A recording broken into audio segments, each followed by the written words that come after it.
Exodus chapter 1. And these are the names of the children of Israel which came into Egypt. Every man and his household came with Jacob. Reuben, Simeon, Levi, and Judah, Issachar, Zebulun, and Benjamin, Dan, and Naphtali, Gad, and Asher. And all the souls that came out of the loins of Jacob were 70 souls, for Joseph was in Egypt already. And Joseph died, and all his brethren, and all that generation. And the children of Israel were fruitful, and increased abundantly, and multiplied, and waxed exceeding mighty, and the land was filled with them. Now there arose up a new king over Egypt, which knew not Joseph. And he said unto his people, Behold, the people of the children of Israel are more and mightier than we. Come on, let us deal wisely with them, lest they multiply, and it come to pass that when there falleth out any war, they join also unto our enemies, and fight against us, and so get them up out of the land. Therefore they did set over them taskmasters to afflict them with their burdens. And they built for Pharaoh treasure cities, Pithom and Ramses. But the more they afflicted them, the more they multiplied and grew, and they were grieved because of the children of Israel. And the Egyptians made the children of Israel to serve with rigor. And they made their lives bitter with hard bondage in mortar and in brick and in all manner of service in the field. All their service wherein they made them serve was with rigor. And the king of Egypt spake unto the Hebrew midwives, of which the name of one was Shipra, and the name of the other Puah. And he said, When ye do the office of a midwife to the Hebrew women, and see them upon the stools, if it be a son, then ye shall kill him.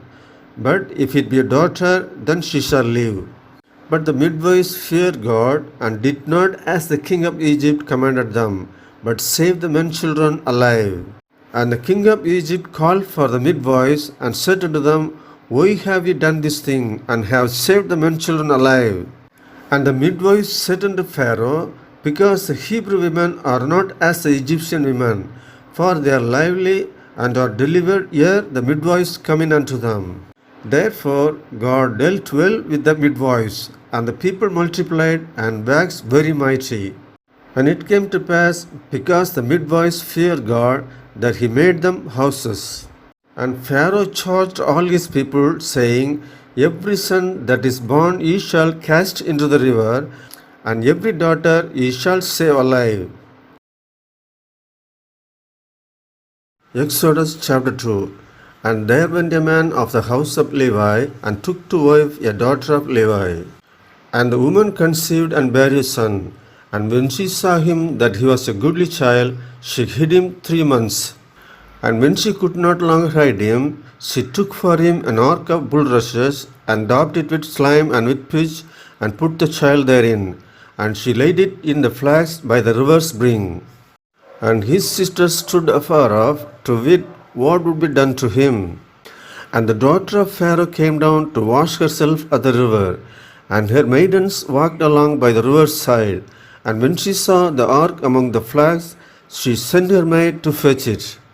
And when she had opened it, she saw the child, and behold, the babe wept. And she had compassion on him, and said, This is one of the Hebrews' children. Then said his sister to Pharaoh's daughter, Shall I go and call to thee a nurse of the Hebrew woman, that she may nurse the child for thee? And Pharaoh's daughter said to her, Go. And the maid went and called the child's mother. And Pharaoh's daughter said unto her, Take this child away, and nurse it for me, and I will give thee thy wages. And the woman took the child and nursed it. And the child grew, and she brought him unto Pharaoh's daughter, and he became her son.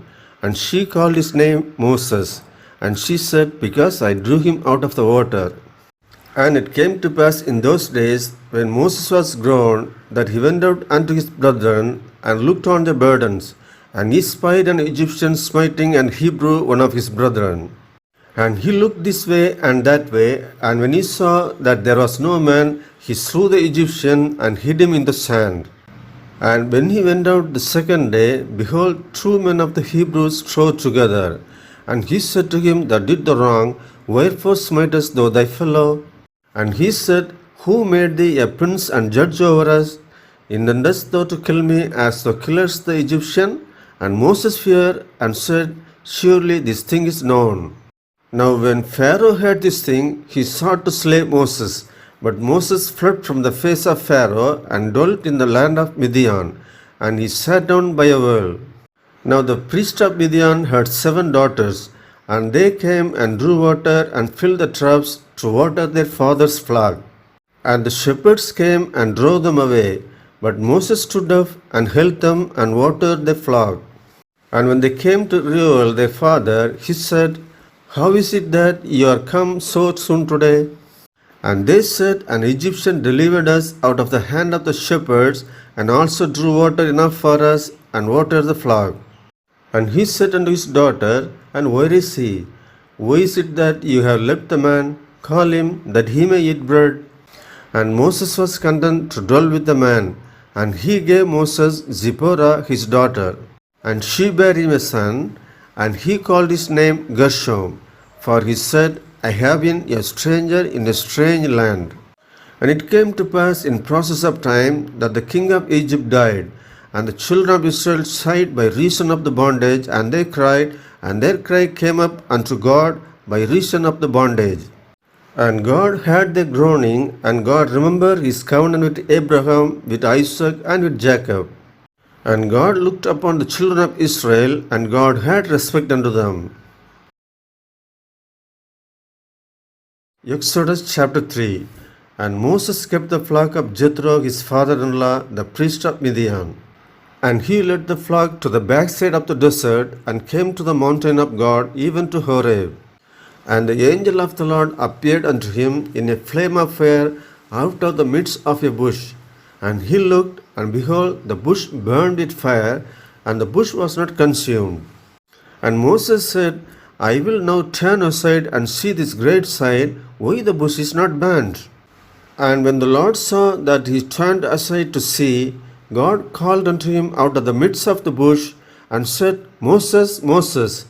And he said, Here am I. And he said, Draw not nigh hither, put off thy shoes from off thy feet, for the place whereon thou standest is holy ground. Moreover, he said, I am the God of thy father, the God of Abraham, the God of Isaac, and the God of Jacob. And Moses hid his face, for he was afraid to look upon God. And the Lord said, I have surely seen the affliction of my people which are in Egypt, and have heard their cry by reason of their taskmasters, for I know their sorrows. And I am come down to deliver them out of the hand of the Egyptians, and to bring them out of that land unto a good land and large, unto a land flowing with milk and honey, and to the place of the Canaanites, and the Hittites, and the Amorites, and the Perizzites, and the Hivites, and the Jebusites. Now therefore, behold, the cry of the children of Israel is come unto me, and I have also seen the oppression wherewith the Egyptians oppress them. Come now therefore, and I will send thee unto Pharaoh, that thou mayest bring forth my people, the children of Israel, out of Egypt. And Moses said unto God, Who am I, that I should go unto Pharaoh, and that I should bring forth the children of Israel out of Egypt? And he said, Certainly I will be with thee, and this shall be a token unto thee, that I have sent thee. When thou hast brought forth the people out of Egypt, ye shall serve God upon this mountain. And Moses said unto God, Behold, when I come unto the children of Israel, and shall say unto them, The God of your father hath sent me unto you, and they shall say to me, What is his name? What shall I say unto them? And God said unto Moses, I am that I am. And he said, Thus shalt thou say unto the children of Israel, I am hath sent me unto you. And God said moreover unto Moses, Thus shalt thou say unto the children of Israel, The Lord God of your fathers, the God of Abraham, the God of Isaac, and the God of Jacob hath sent me unto you. This is my name forever, and this is my memorial unto all generations. Go and gather the elders of Israel together, and say unto them, The Lord God of your fathers, the God of Abraham, of Isaac, and of Jacob appeared unto me, saying, I have surely visited you, and seen that which is done to you in Egypt. And I have said, I will bring you up out of the affliction of Egypt unto the land of the Canaanites, and the Hittites, and the Amorites, and the Perizzites, and the Hivites, and the Jebusites, unto a land of flowing with milk and honey. And they shall hearken to thy voice. And thou shalt come, thou and the elders of Israel, unto the king of Egypt, and ye shall say unto him, The Lord God of the Hebrews hath met with us. Now let us go, we beseech thee, 3 days' journey into the wilderness, that we may sacrifice to the Lord our God. And I am sure that the king of Egypt will not let you go, no, not by a mighty hand. And I will stretch out my hand and smite Egypt with all my wonders, which I will do in the midst thereof. And after that he will let you go. And I will give this people favor in the sight of the Egyptians. And it shall come to pass that when ye go, ye shall not go empty. But every woman shall borrow of her neighbor, and of her that sojourneth in her house, jewels of silver, jewels of gold, and raiment. And ye shall put them upon your sons and upon your daughters, and ye shall spoil the Egyptians. Exodus chapter 4. And Moses answered and said, But behold, they will not believe me, nor hearken unto my voice. For they will say, The Lord hath not appeared unto thee. And the Lord said unto him, What is that in thine hand? And he said, A rod. And he said, Cast it on the ground. And he cast it on the ground, and it became a serpent. And Moses fled from before it. And the Lord said unto Moses, Put forth thine hand, and take it by the tail. And he put forth his hand, and caught it, and it became a rod in his hand, that they may believe that the Lord God of their fathers, the God of Abraham, the God of Isaac, and the God of Jacob hath appeared unto thee.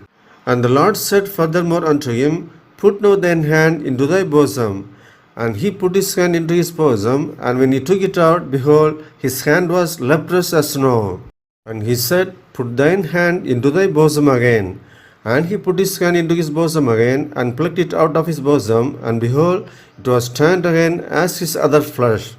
And it shall come to pass, if they will not believe thee, neither hearken to the voice of the first sign, that they will believe the voice of the later sign. And it shall come to pass, if they will not believe also these 2 signs, neither hearken unto the voice, that thou shalt take up the water of the river, and pour it upon the dry land. And the water which thou takest out of the river shall become blood upon the dry land. And Moses said unto the Lord, O my Lord, I am not eloquent, neither heretofore, nor since thou hast spoken unto thy servant. But I am slow of speech, and of a slow tongue. And the Lord said unto him, Who hath made man's mouth? Or who maketh the dumb, or deaf, or the seeing, or the blind? Have not I the Lord? Now therefore go, and I will be with thy mouth, and teach thee what thou shalt say. And he said, O my Lord, send, I pray thee, by the hand of him whom thou wilt send. And the anger of the Lord was kindled against Moses. And he said, Is not Aaron the Levite thy brother? I know that he can speak well. And also, behold, he cometh forth to meet thee. And when he seeth thee, he will be glad in his heart. And thou shalt speak unto him, and put words in his mouth. And I will be with thy mouth, and with his mouth, and will teach you what ye shall do.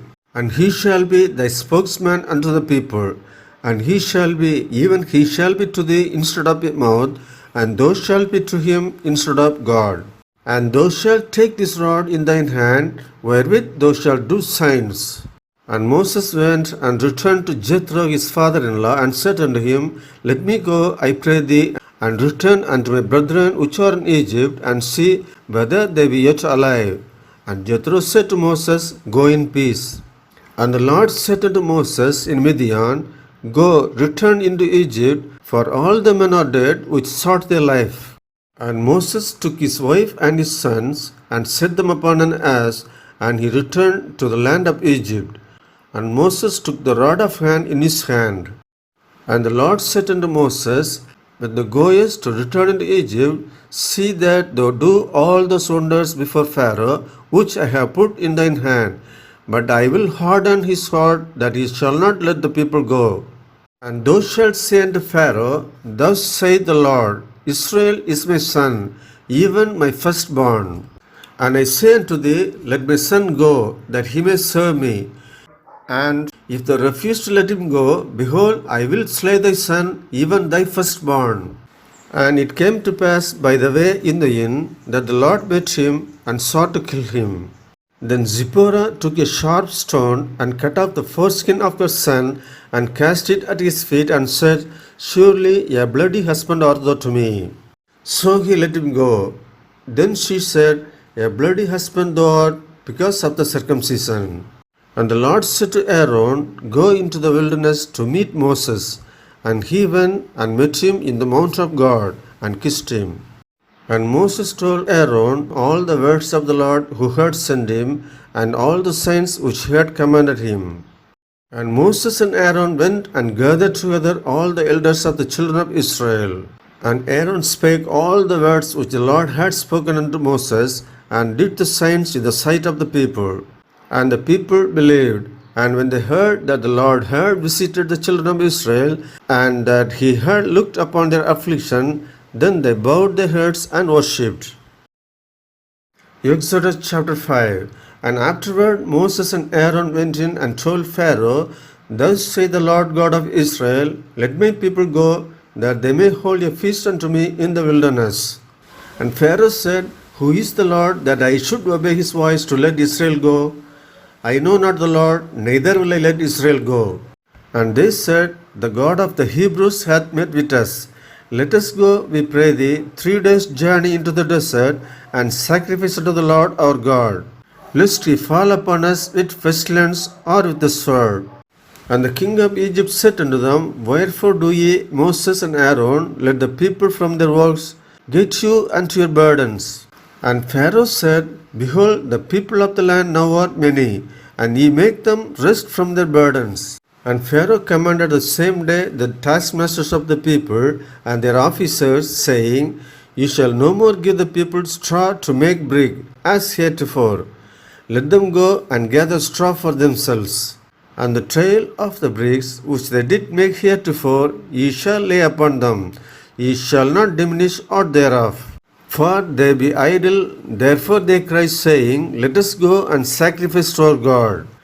Let their more work be laid upon the men, that they may labor therein, and let them not regard vain words. And the taskmasters of the people went out, and their officers, and they spake to the people, saying, thus saith Pharaoh, I will not give you straw. Go ye, get you straw where ye can find it, yet not aught of your work shall be diminished. So the people were scattered abroad throughout all the land of Egypt, to gather stubble instead of straw. And the taskmasters hasted them, saying, fulfill your works, your daily task, as when there was straw. And the officers of the children of Israel, which Pharaoh's taskmasters had set over them, were beaten and demanded, wherefore have ye not fulfilled your task in making brick both yesterday and today as heretofore? Then the officers of the children of Israel came and cried unto Pharaoh, saying, wherefore dealest thou thus with thy servants? There is no straw given unto thy servants. And they say to us, make brick, and behold, thy servants are beaten, but the fault is in thine own people. But he said, ye are idle, ye are idle. Therefore ye say, let us go and do sacrifice to the Lord.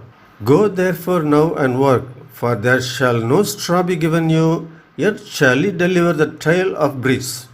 And the officers of the children of Israel did see that they were in evil case after it was said, ye shall not diminish aught from your bricks of your daily task. And they met Moses and Aaron, who stood in the way as they came forth from Pharaoh, and they said unto them, the Lord look upon you and judge, because ye have made our Saviour to be abhorred in the eyes of Pharaoh, and in the eyes of his servants, to put a sword in their hand to slay us. And Moses returned unto the Lord and said, Lord, wherefore hast thou so evil entreated this people? Why is it that thou hast sent me? For since I came to Pharaoh to speak in thy name, he hath done evil to this people, neither hast thou delivered thy people at all. Exodus chapter 6.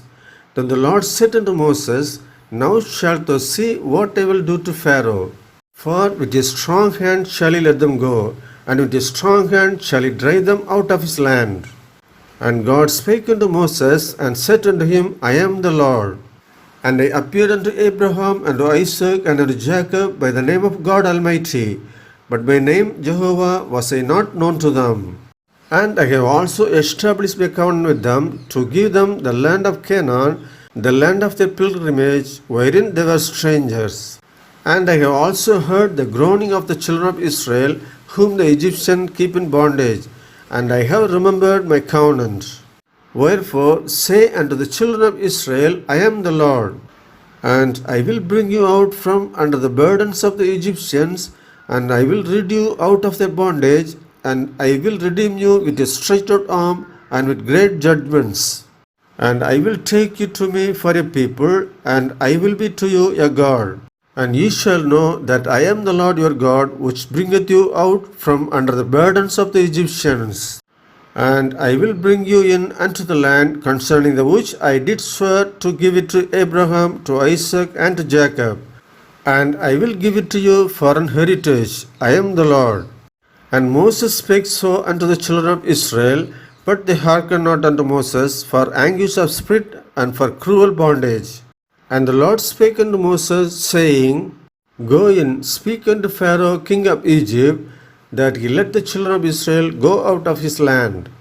And Moses spake before the Lord, saying, Behold, the children of Israel have not hearkened unto me. How then shall Pharaoh hear me, who am of uncircumcised lips? And the Lord spake unto Moses and unto Aaron, and gave them a charge unto the children of Israel, and unto Pharaoh king of Egypt, to bring the children of Israel out of the land of Egypt. These be the heads of their fathers' houses. The sons of Reuben, the firstborn of Israel, Hanok, and Palu, Hezron, and Carmi. These be the families of Reuben. And the sons of Simeon, Jemuel, and Jamin, and Ohad, and Jachin, and Zohar, and Shaul, the son of Canaanitish woman. These are the families of Simeon. And these are the names of the sons of Levi, according to their generations, Gershon, and Kohath, and Merari. And the years of life of Levi were 137 years. The sons of Gershon, Libni, and Shimei, according to their families.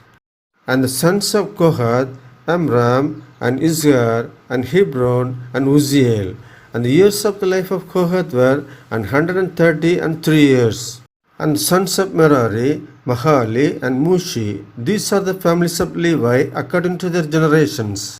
And Amram took him Jochebed, his father's sister's wife, and she bare him Aaron and Moses. And the years of the life of Amram were 137 years. And the sons of Isgar, Korah, and Nepheg, and Zikri. And the sons of Uzziel, Mishael, and Elzaphan, and Zithri. And Aaron took him Elishaba, daughter of Aminadab, sister of Nahshon, to wife. And she bare him Nadab, and Abihu, Eleazar, and Ithamar. And the sons of Korah, Asir, and Elkanah, and Abiasaph. These are the families of Korhites. And Eleazar, Aaron's son, took him one of the daughters of Putiel to wife. And she bare him Phinehas. These are the heads of the fathers of Levites, according to their families. These are that Aaron and Moses, to whom the Lord said, Bring out the children of Israel from the land of Egypt, according to their armies. These are they which spake to Pharaoh king of Egypt, to bring out the children of Israel from Egypt. These are that Moses and Aaron.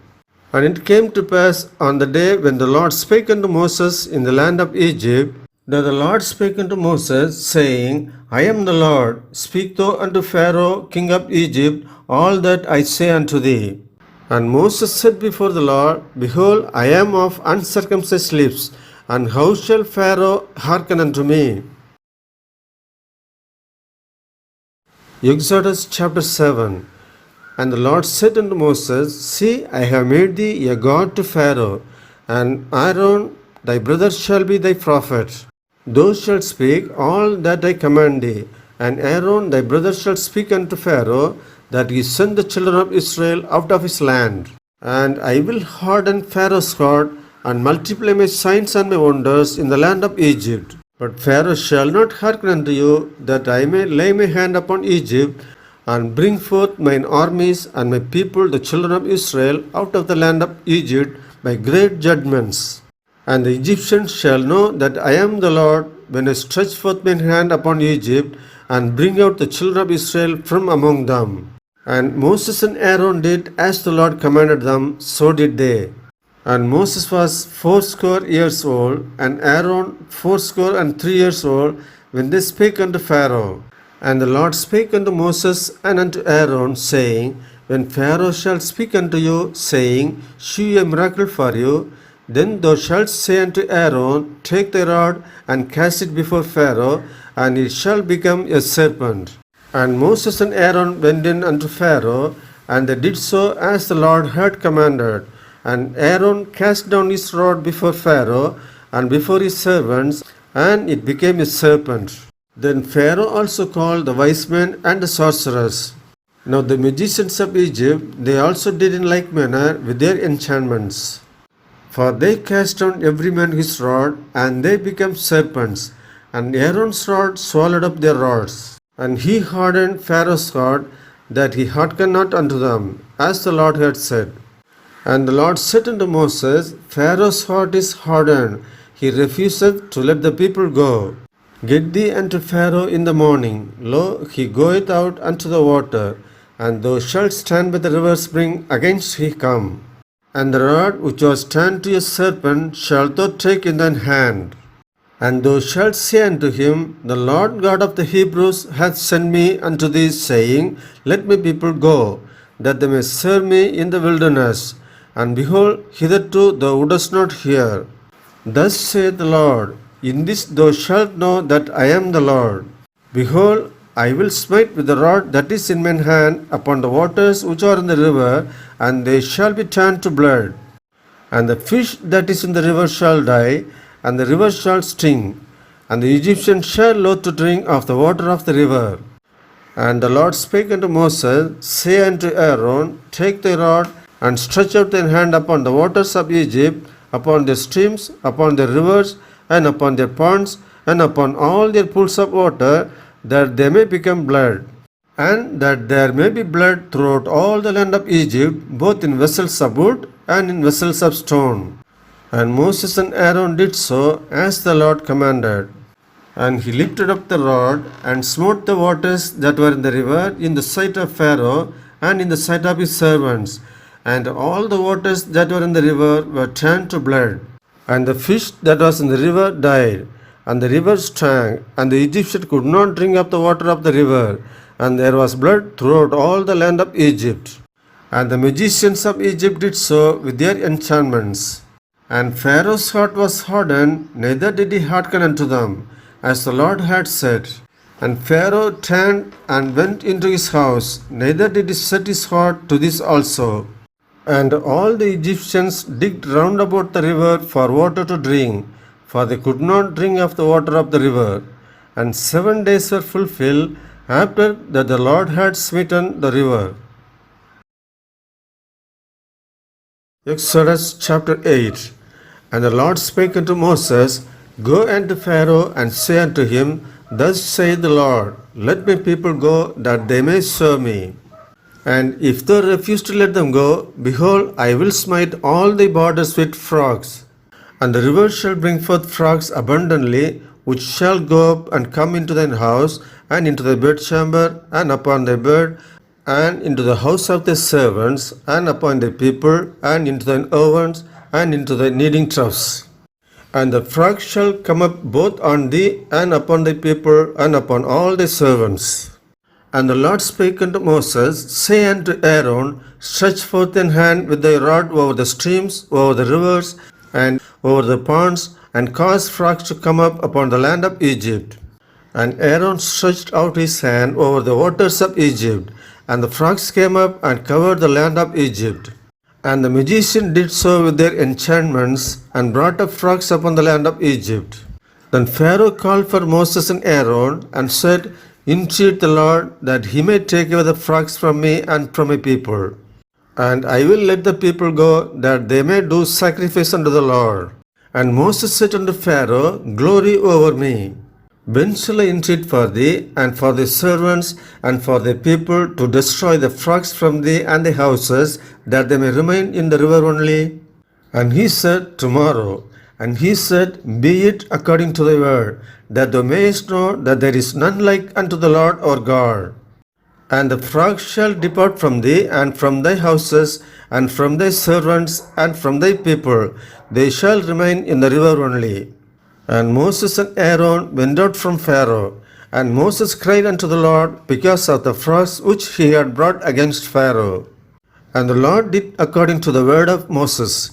And the flocks died out of the houses, out of the villages, and out of the fields. And they gathered them together upon heaps, and the land shrank. But when Pharaoh saw that there was respite, he hardened his rod, and hearkened not unto them, as the Lord had said. And the Lord said unto Moses, Say unto Aaron, Stretch out the rod, and smite the dust of the land, that it may become lice throughout all the land of Egypt. And they did so. For Aaron stretched out his hand with his rod, and smote the dust of the earth, and it became lice in man and in beast. All the dust of the land became lice throughout all the land of Egypt. And the magicians did so with their enchantments to bring forth lice, but they could not. So there were lice upon man and upon beast. Then the magician said unto Pharaoh, This is the finger of God. And Pharaoh's heart was hardened, and he hearkened not unto them, as the Lord had said. And the Lord said unto Moses, Rise up early in the morning, and stand before Pharaoh. Lo, he cometh forth to the water, and say unto him, Thus saith the Lord, Let my people go, that they may serve me. Else, if thou wilt not let my people go, behold, I will send swarms of flies upon thee, and upon thy servants, and upon thy people, and into thy houses. And the houses of the Egyptians shall be full of swarms of flies, and also the ground whereon they are. And I will sever in that day the land of Goshen, in which my people dwell, that no swarms of flies shall be there. To the end thou mayest know that I am the Lord in the midst of the earth. And I will put a division between my people and thy people. Tomorrow shall this sign be. And the Lord did so. And there came a grievous swarm of flies into the house of Pharaoh, and into his servants' houses, and into all the land of Egypt. The land was corrupted by reason of the swarm of flies. And Pharaoh called for Moses and for Aaron, and said, Go ye, sacrifice to your God in the land. And Moses said, It is not meet so to do, for we shall sacrifice the abomination of the Egyptian to the Lord our God. Lo, shall we sacrifice the abomination of the Egyptians before their eyes, and will they not stone us? We will go 3 days' journey into the wilderness, and sacrifice to the Lord our God, as he shall command us. And Pharaoh said, I will let you go, that ye may sacrifice to the Lord your God in the wilderness. Only ye shall not go very far away. Entreat for me. And Moses said, Behold, I go out from thee, and I will entreat the Lord, that the swarms of flies may depart from Pharaoh, from his servants, and from his people tomorrow. But let not Pharaoh deal deceitfully any more in not letting the people go to sacrifice to the Lord. And Moses went out from Pharaoh, and entreated the Lord. And the Lord did according to the word of Moses. And he removed the swarms of flies from Pharaoh, from his servants, and from his people. There remained not one. And Pharaoh hardened his heart at this time also, neither would he let the people go. Exodus chapter 9. Then the Lord said unto Moses, Go in unto Pharaoh, and tell him, Thus say the Lord God of the Hebrews, Let my people go, that they may serve me. For if thou refuse to let them go, and wilt hold them still, behold, the hand of the Lord is upon the cattle which is in the field, upon the horses, upon the asses, upon the camels, upon the oxen, and upon the sheep. There shall be a very grievous murrain. And the Lord shall sever between the cattle of Israel and the cattle of Egypt, and there shall nothing die of all that is the children of Israel. And the Lord appointed a set time, saying, Tomorrow the Lord shall do this thing in the land. And the Lord did that thing on the morrow, and all the cattle of Egypt died. But of the cattle of the children of Israel died not one. And Pharaoh sent, and behold, there was not one of the cattle of the Israelites dead. And the heart of Pharaoh was hardened, and he did not let the people go. And the Lord said unto Moses and unto Aaron, Take to you handfuls of ashes of the furnace, and let Moses sprinkle it toward the heaven in the sight of Pharaoh. And it shall become small dust in all the land of Egypt, and shall be a boil breaking forth with blinds upon man and upon beast throughout all the land of Egypt. And they took ashes of the furnace and stood before Pharaoh, and Moses sprinkled it up toward heaven, and it became a boil breaking forth with blinds upon men and upon beasts. And the magicians could not stand before Moses because of the boils, for the boil was upon the magicians and upon all the Egyptians. And the Lord hardened the heart of Pharaoh, and he hearkened not unto them, as the Lord had spoken unto Moses. And the Lord said unto Moses, Rise up early in the morning, and stand before Pharaoh, and say unto him, Thus saith the Lord God of the Hebrews, Let my people go, that they may serve me. For I will at this time send all my plagues upon thine heart, and upon the servants, and upon the people, that thou mayest know that there is none like me in all the earth. For now I will stretch out my hand, that I may smite thee and all the people with pestilence, and thou shalt be cut off from the earth. And in very deed for this cause have I raised thee up, for to shew in thee my power, and that my name may be declared throughout all the earth. As yet exaltest thou thyself against my people, that thou wilt not let them go? Behold, tomorrow about this time I will cause it rain a very grievous hail, such as hath not been in Egypt since the foundation thereof even until now. Send therefore now, and gather thy cattle and all that thou hast in the field. For upon every man and beast which shall be found in the field, and shall not be brought home, the hail shall come down upon them, and they shall die. He that feared the word of the Lord among the servants of Pharaoh made his servants and his cattle flee into the houses. And he that regarded not the word of the Lord left his servants and his cattle in the field. And the Lord said unto Moses, Stretch forth thine hand toward heaven, that there may be hail in all the land of Egypt, upon man and upon beast, and upon every herb of the field throughout the land of Egypt. And Moses stretched forth his rod toward heaven. And the Lord sent thunder and hail, and fire ran along upon the ground. And the Lord rained hail upon the land of Egypt. So there was hail and fire mingled with the hail, very grievous, such as there was none like it in all the land of Egypt, since it became a nation. And the hail smote throughout all the land of Egypt, all that was in the field, both man and beast.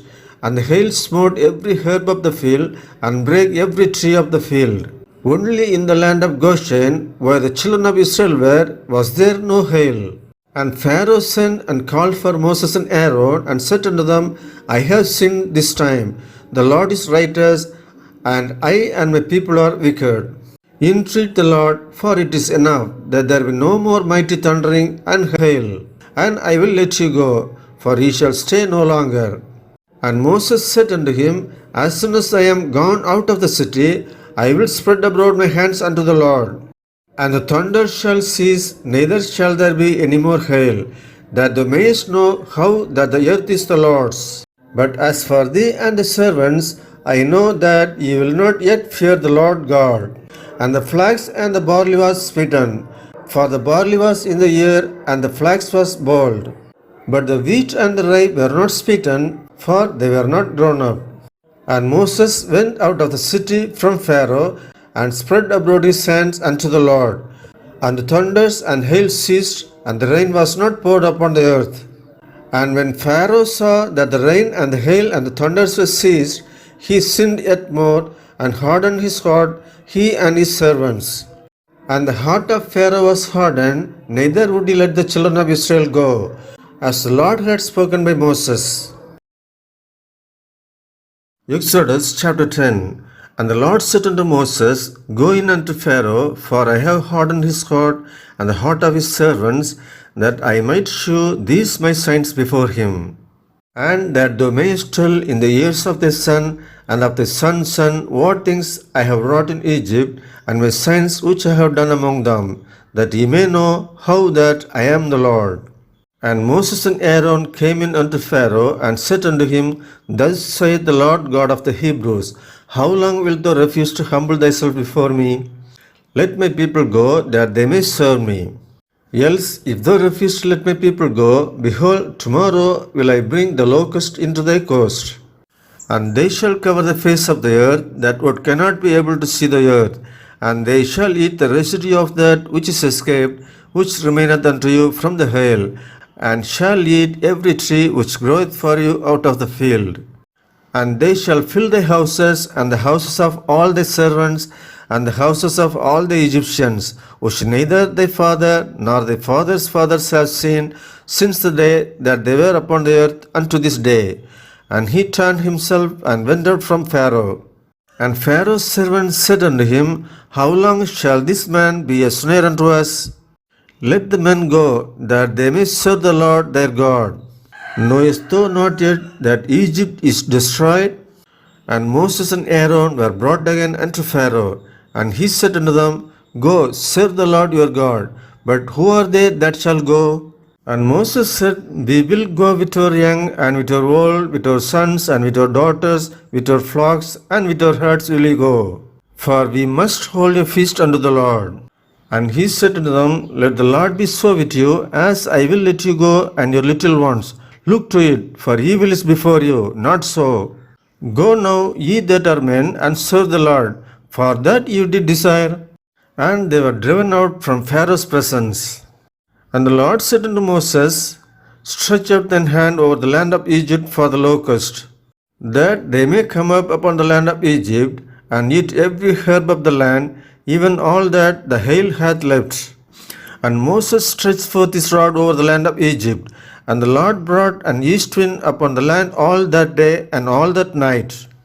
And when it was morning, the east wind brought the locust. And the locust went up over all the land of Egypt, and rested in all the coast of Egypt. Very grievous were they. Before them there were no such locusts as they, neither after them shall be such. For they covered the face of the whole earth, so that the land was darkened. And they did eat every herb of the land, and all the fruit of the trees which the hail had left. And there remained not any green thing in the trees, or in the herbs of the field, through all the land of Egypt. Then Pharaoh called for Moses and Aaron in haste, and he said, I have sinned against the Lord your God, and against you. Now therefore forgive, I pray thee, my sin only this once, and entreat the Lord your God, that he may take away from me this death only. And he went up from Pharaoh, and entreated the Lord. And the Lord turned a mighty strong west wind, which took away the locusts, and cast them into the Red Sea. There remained not one locust in all the host of Egypt. But the Lord hardened Pharaoh's heart, so that he would not let the children of Israel go.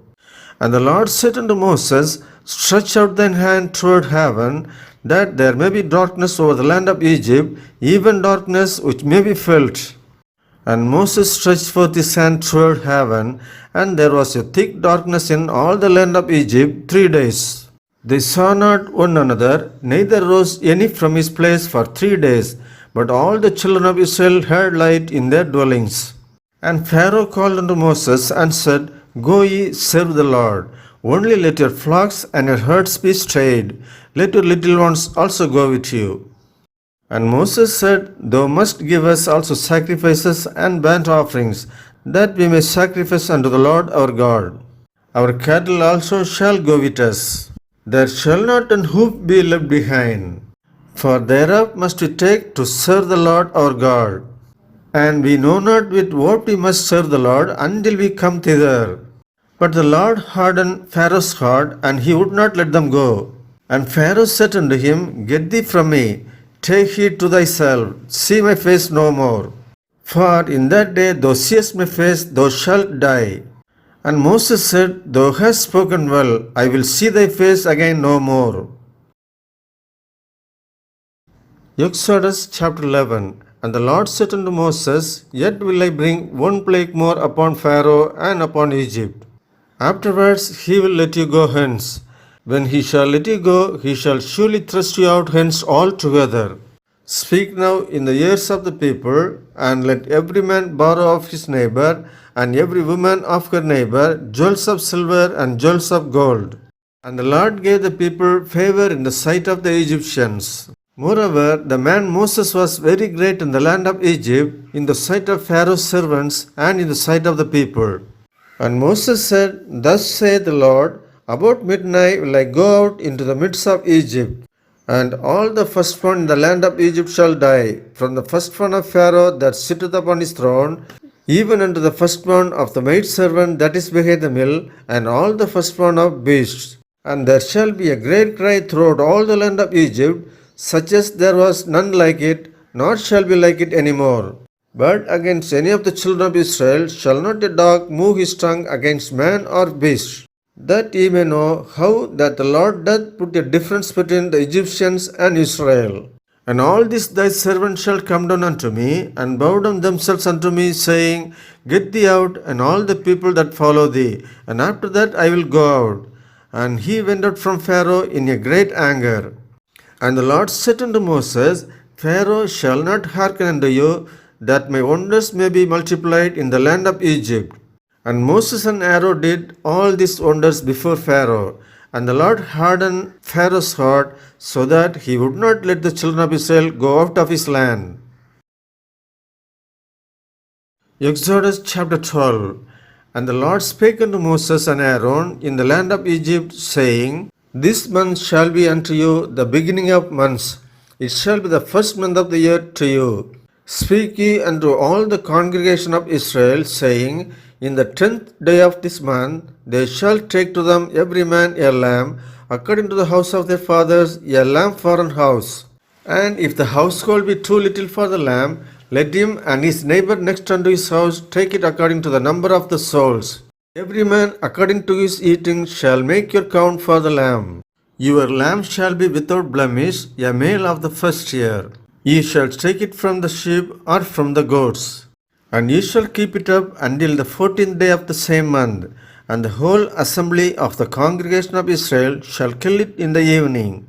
And they shall take of the blood and strike it on the two side posts and on the upper door post of the houses wherein they shall eat it. And they shall eat the flesh in that night, roasted fire and unleavened bread, and with bitter herbs they shall eat it. Eat not of it raw, not sodden at all with water, but roast with fire, his head with his legs, and with the putenance thereof. And ye shall let nothing of it remain until the morning. And that which remaineth of it until the morning ye shall burn with fire.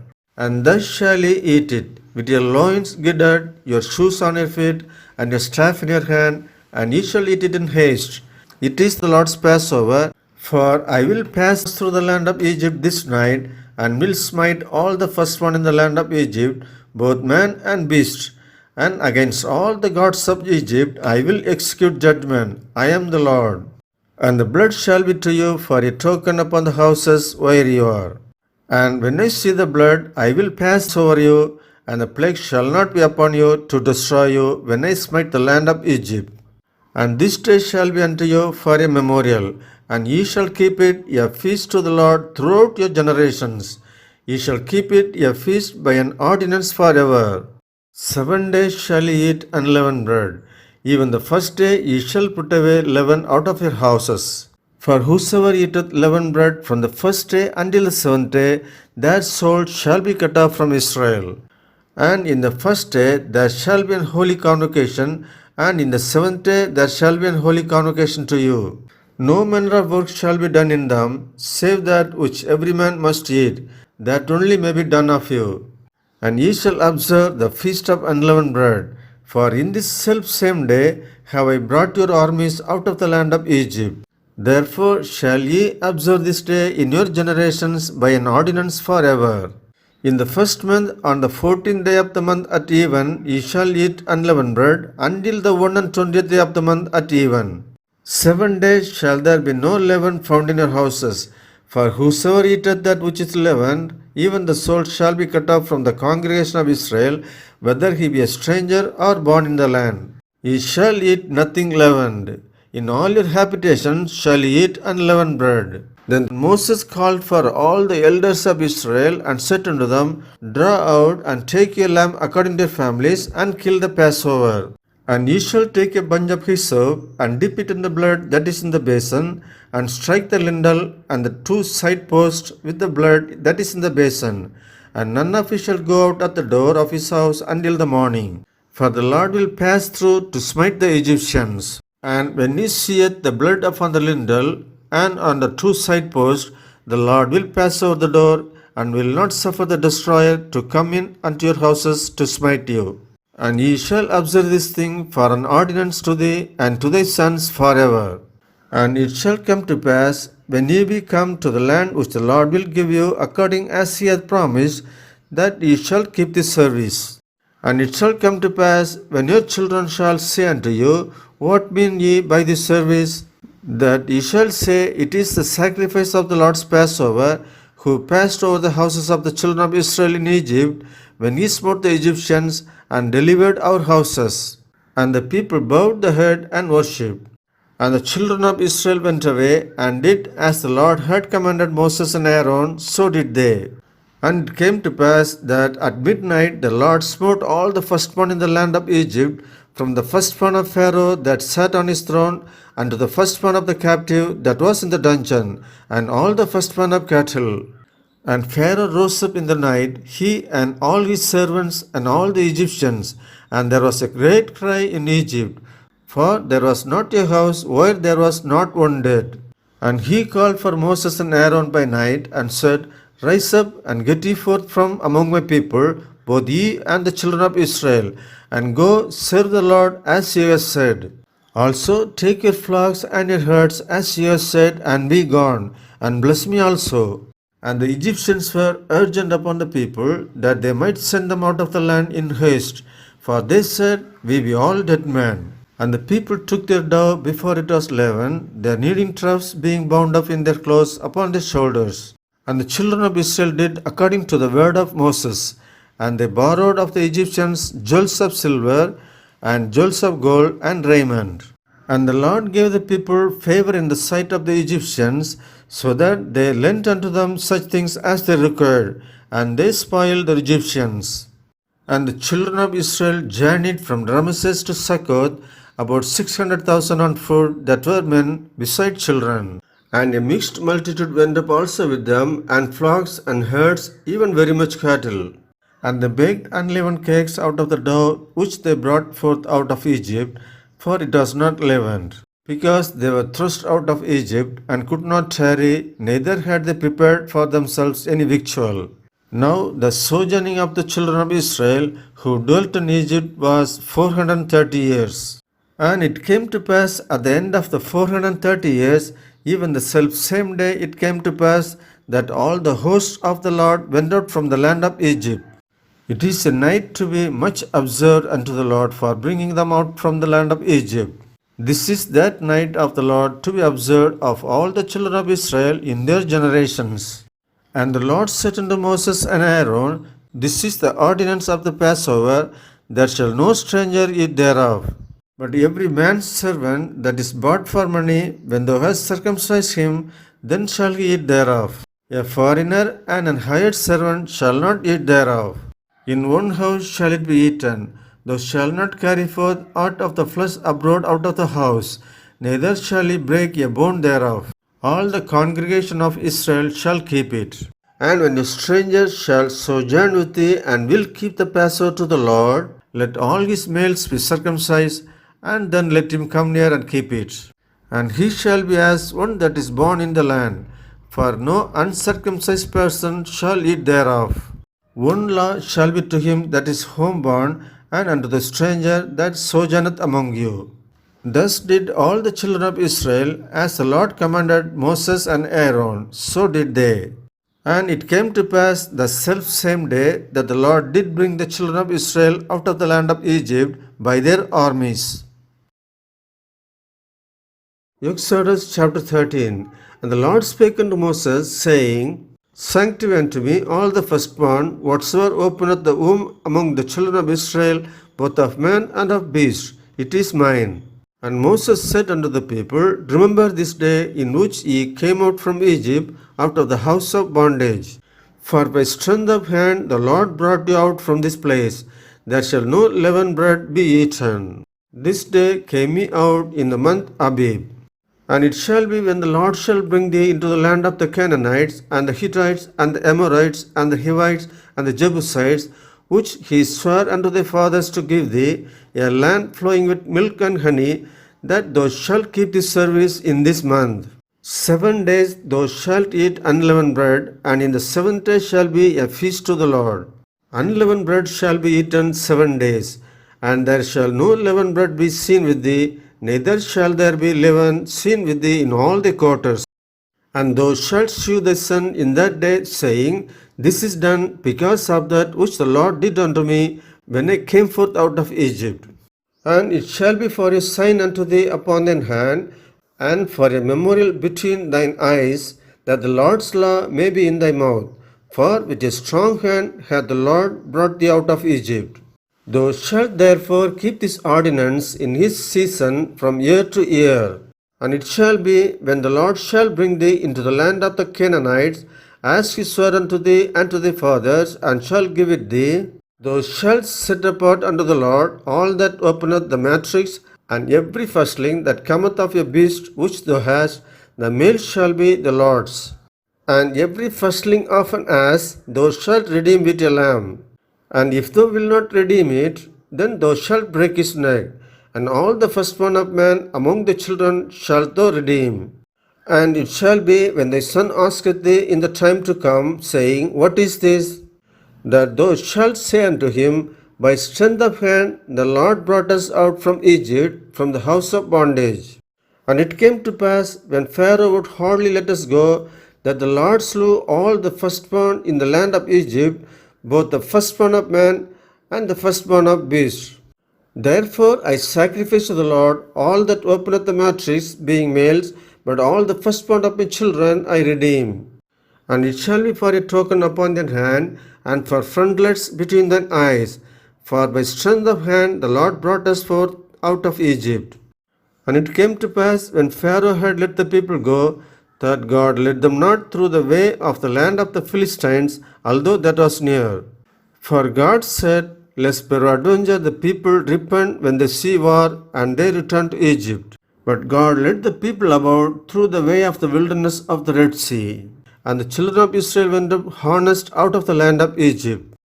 And Moses took the bones of Joseph with him, for he had straitly sworn the children of Israel, saying, God will surely visit you, and ye shall carry up my bones away hence with you.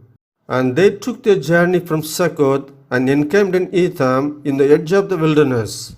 And the Lord went before them by day in a pillar of cloud to lead them the way, and by night in a pillar of fire to give them light, to go by day and night. He took not away the pillar of cloud by day, nor the pillar of fire by night from before the people.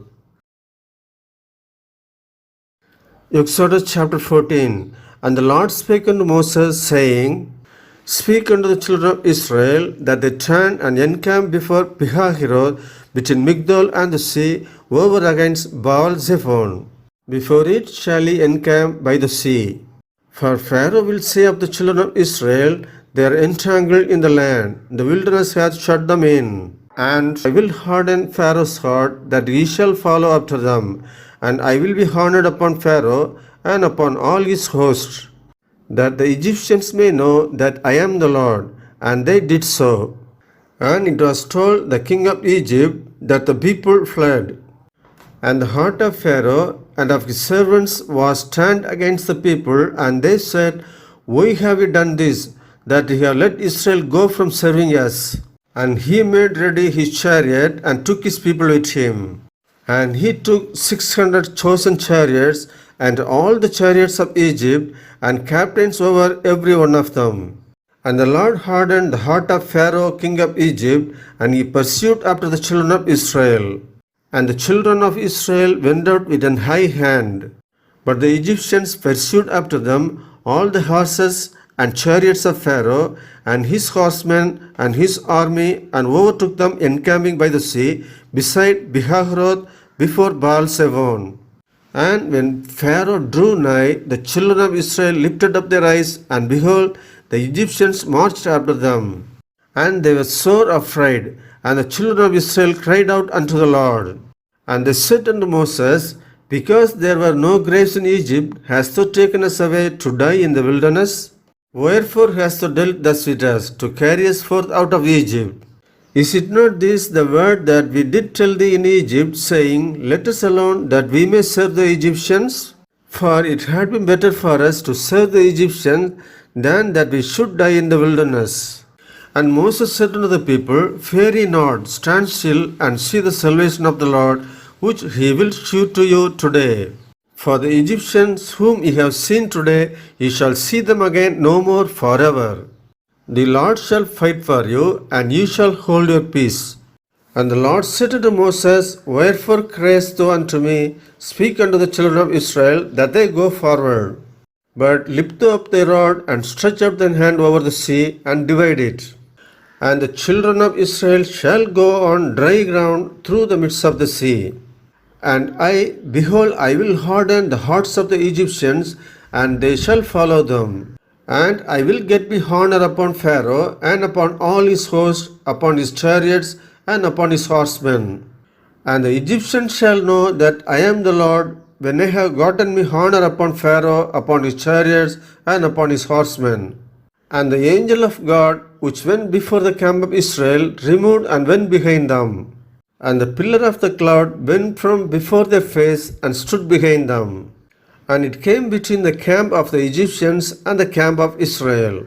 And it was a cloud and darkness to them, but it gave light by night to these, so that the one came not near the other all the night. And Moses stretched out his hand over the sea. And the Lord caused the sea to go back by a strong east wind all the night, and made the sea dry land, and the waters were divided. And the children of Israel went into the midst of the sea upon the dry ground, and the waters were a wall unto them on their right hand and on their left. And the Egyptians pursued and went in after them to the midst of the sea, even all Pharaoh's horses, his chariots, and his horsemen. And it came to pass that in the morning watch the Lord looked unto the host of the Egyptians through the pillar of fire and of the cloud, and troubled the host of the Egyptians, and took off their chariot wheels, and they drave them heavily, so that the Egyptians said, Let us flee from the face of Israel, for the Lord fighteth for them against the Egyptians. And the Lord said unto Moses, Stretch out thine hand over the sea, that the waters may come again upon the Egyptians, upon the chariots, and upon the horsemen. And Moses stretched forth his hand over the sea, and the sea returned to his strength when the morning appeared. And the Egyptians fled against it, and the Lord overthrew the Egyptians in the midst of the sea. And the waters returned and covered the chariots and the horsemen and all the host of Pharaoh that came into the sea after them. There remained not so much as one of them. But the children of Israel walked upon dry land in the midst of the sea, and the waters were a wall unto them on the right hand and on their left. Thus the Lord saved Israel that day out of the hand of the Egyptians. And Israel saw the Egyptian dead upon the seashore. And Israel saw that great work which the Lord did upon the Egyptians. And the people feared the Lord, and believed the Lord and his servant Moses. Exodus chapter 15. Then sang Moses and the children of Israel this song unto the Lord, and spake, saying, I will sing unto the Lord, for he hath triumphed gloriously. The horse and his rider hath he thrown into the sea. The Lord is my strength and song, and he is become my salvation. He is my God, and I will prepare him an habitation, my father's God, and I will exalt him. The Lord is a man of war, the Lord is his name. Pharaoh's chariots and his host hath he cast into the sea. His chosen captains also are drowned in the Red Sea. The depths have covered them. They sank into the bottom as a stone. Thy right hand, O Lord, is become glorious in power. Thy right hand, O Lord, has dashed in pieces the enemy. And in the greatness of thine excellency thou hast overthrown them that rose up against thee. Thou sendest forth thy breath, which consumed them as stubble. And with the blast of thy nostrils the waters were gathered together. The flood stood upright as an heap, and the depths were congealed in the heart of the sea. The enemy said, I will pursue, I will overtake, I will divide the spoil. My lust shall be satisfied upon them. I will draw my sword, my hand shall destroy them. Thou didst blow with thy wind, the sea covered them. They sank as lead in the mighty waters. Who is like unto thee, O Lord, among the gods? Who is like unto thee, glorious in holiness, fearful in praises, doing wonders? Thou stretched out thy right hand, the earth swallowed them. Thou in thy mercy hast led forth the people which thou hast redeemed. Thou hast guided them in thy strength unto thy holy habitation. The people shall hear and be afraid. Sorrow shall take hold on the inhabitants of Palestine. Then the dukes of Edom shall be amazed. The mighty men of Moab, trembling shall take hold upon them. All the inhabitants of Canaan shall melt away. Fear and dread shall fall upon them. By the greatness of thine arm they shall be as still as a stone. Till the people pass over, O Lord, till the people pass over which thou hast purchased. Thou shalt bring them in and plant them in the mountains of thine inheritance, in the place, O Lord, which thou hast made for thee to dwell in the sanctuary, O Lord, which thy hands have established. The Lord shall reign for ever and ever. For the horse of Pharaoh went in with his chariots and with his horsemen into the sea, and the Lord brought again the waters of the sea upon them. But the children of Israel went on dry land in the midst of the sea. And Miriam the prophetess, the sister of Aaron, took a timbrel in her hand, and all the women went out after her with timbrels and with dances. And Miriam answered them, Sing ye to the Lord, for he hath triumphed gloriously. The horse and his rider hath he thrown into the sea. So Moses brought Israel from the Red Sea, and they went out into the wilderness of Shur. And they went 3 days in the wilderness, and found no water. And when they came to Marah, they could not drink the waters of the Marah, for they were bitter. Therefore the name of it was called Marah. And the people murmured against Moses, saying, What shall we drink? And he cried unto the Lord. And the Lord shewed him a tree, which, when he had cast into the waters were made sweet. There he made for them a statute and an ordinance, and there he proved them, and said, If thou wilt diligently hearken to the voice of the Lord thy God, and wilt do that which is right in his sight, and wilt give ear to his commandments, and keep all his statutes, I will put none of these diseases upon thee, which I have brought upon the Egyptians. For I am the Lord that healeth thee. And they came to Elim, where were 12 wells of waters, and 70 palm trees, and they encamped there by the waters. Exodus chapter 16. And they took their journey from Elim, and all the congregation of the children of Israel came unto the wilderness of Sin, which is between Elim and Sinai, on the 15th day of the 2nd month after the departing out of the land of Egypt. And the whole congregation of the children of Israel murmured against Moses and Aaron in the wilderness. And the children of Israel said unto them, Would to God we had died by the hand of the Lord in the land of Egypt, when we sat by the flesh pots, and when we did eat bread to the full. For ye have brought us forth into this wilderness to kill this whole assembly with hunger. Then said the Lord unto Moses, Behold, I will rain bread from heaven for you, and the people shall go out and gather a certain rate every day, that I may prove them whether they will walk in my law or no. And it shall come to pass that on the 6th day they shall prepare that which they bring in, and it shall be twice as much as they gather daily. And Moses and Aaron said unto all the children of Israel, At even then ye shall know that the Lord hath brought you out from the land of Egypt. And in the morning then ye shall see the glory of the Lord, for that he heareth your murmurings against the Lord. And what are we that ye murmur against us? And Moses said, This shall be when the Lord shall give you in the evening flesh to eat, and in the morning bread to the full. For that the Lord heareth your murmurings, which ye murmur against him. And what are we?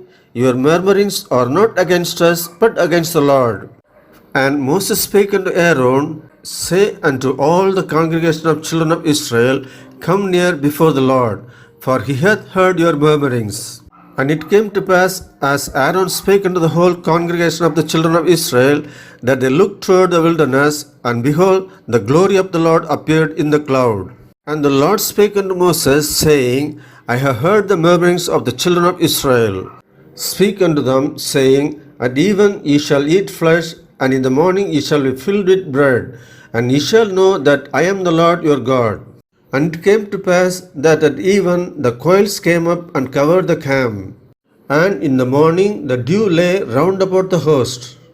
And when the dew that lay was gone up, behold, upon the face of the wilderness there lay a small round thing as small as the hoar frost on the ground.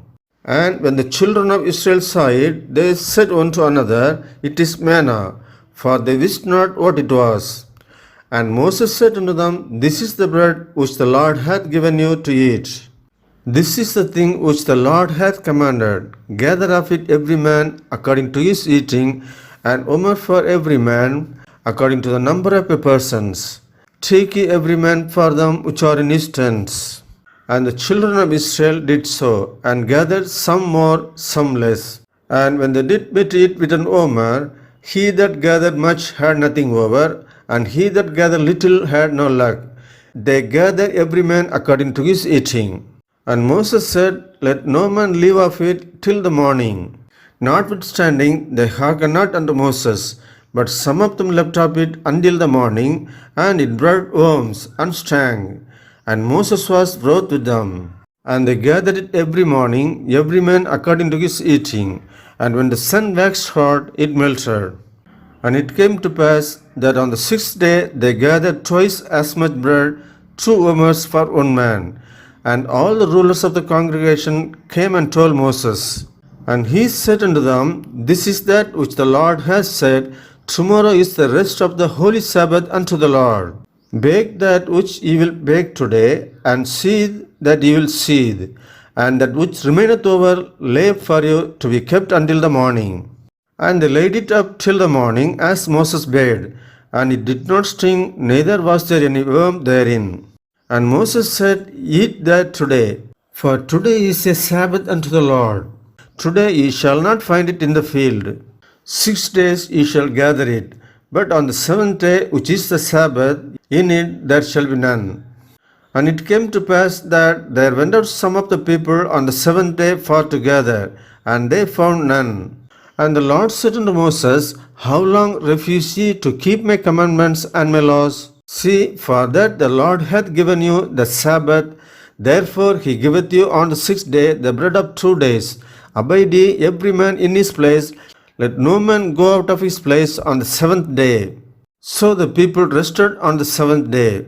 And the house of Israel called the name thereof manna, and it was like coriander seed, white, and the taste of it was like wafers made with honey.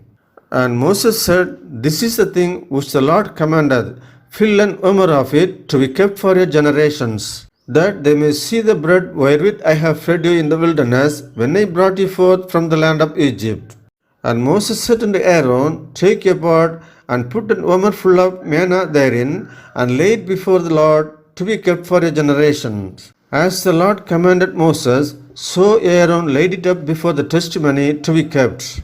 And the children of Israel did eat manna 40 years until they came to a land inhabited. They did eat manna until they came unto the borders of the land of Canaan. Now an omer is the 10th part of an ephah. Exodus chapter 17. And all the congregation of children of Israel journeyed from the wilderness of Sin after their journeys according to the commandment of the Lord, and pitched in Rephidim, and there was no water for the people to drink. Wherefore the people did chide with Moses, and said, Give us water, that we may drink. And Moses said unto them, Why chide ye with me? Wherefore do ye tempt the Lord? And the people thirsted there for water. And the people murmured against Moses, and said, Wherefore is this that thou hast brought us up out of Egypt, to kill us and our children and our cattle with thirst? And Moses cried unto the Lord, saying, What shall I do unto these people? They be almost ready to stone me. And the Lord said unto Moses, Go on before the people, and take with thee of the elders of Israel. And the rod wherewith thou smotest the river, take in thine hand and go. Behold, I will stand before thee there upon the rock in Horeb, and thou shalt smite the rock, and there shall come out water out of it, that the people may drink. And Moses did so in the sight of the elders of Israel. And he called the name of the place Massah and Meribah, because of the chiding of the children of Israel, and because they tempted the Lord, saying, Is the Lord among us or not? Then came Amalek and fought with Israel in Rephidim. And Moses said unto Joshua, Choose us out men, and go out, fight with Amalek.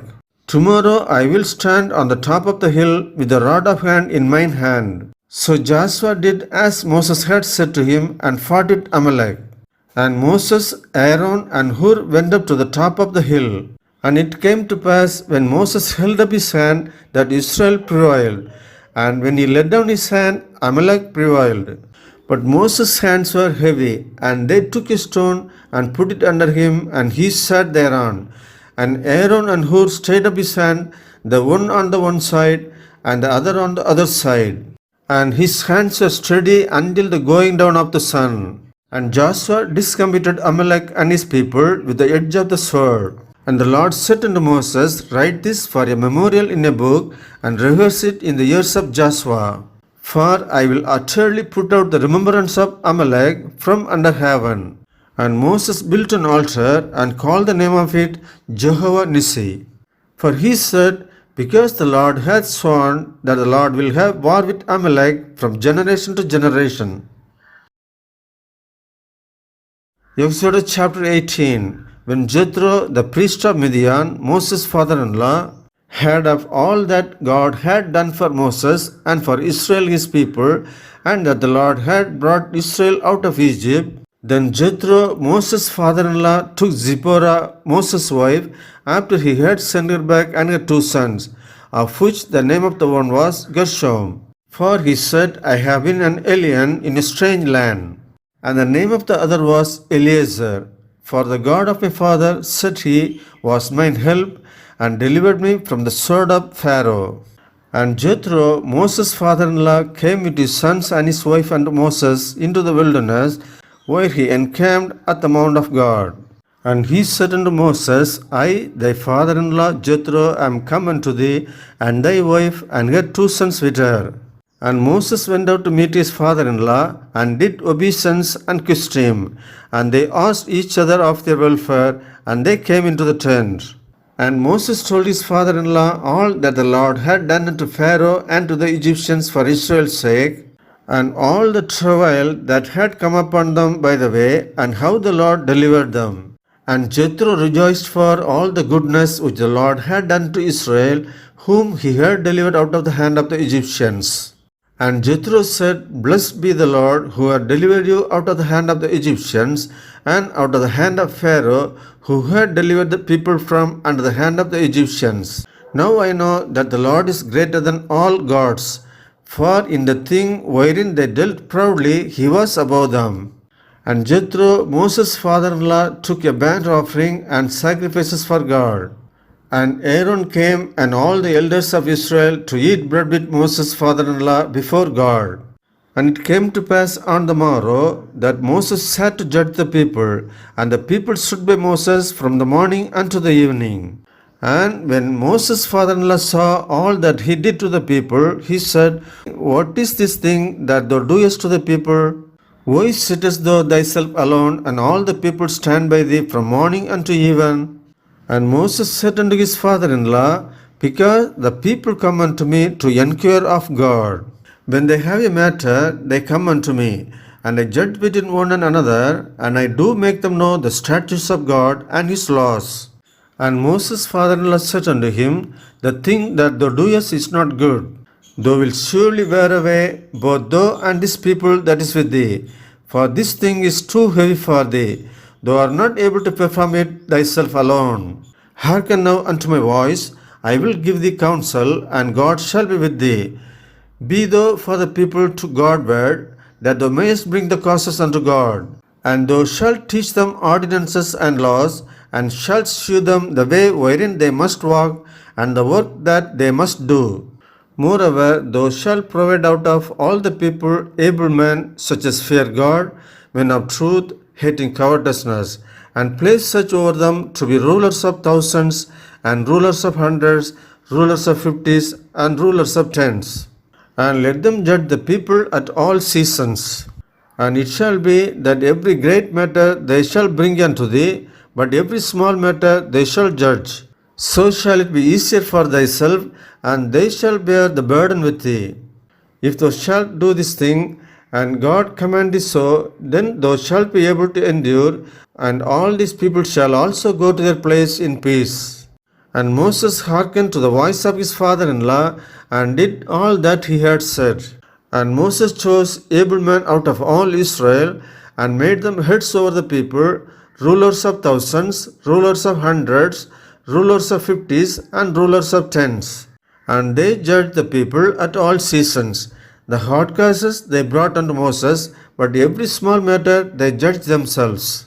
And Moses let his father-in-law depart, and he went his way into his own land.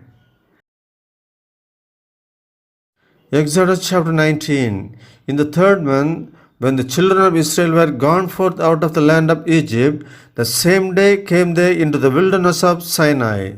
For they were departed from Rephidim, and were come to the desert of Sinai, and had pitched in the wilderness. And there Israel camped before the mount.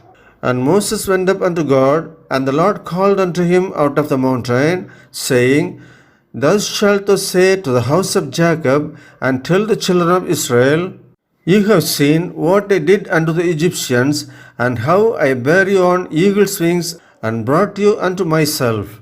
Now therefore, if ye will obey my voice indeed, and keep my covenant, then ye shall be a peculiar treasure unto me above all people, for all the earth is mine.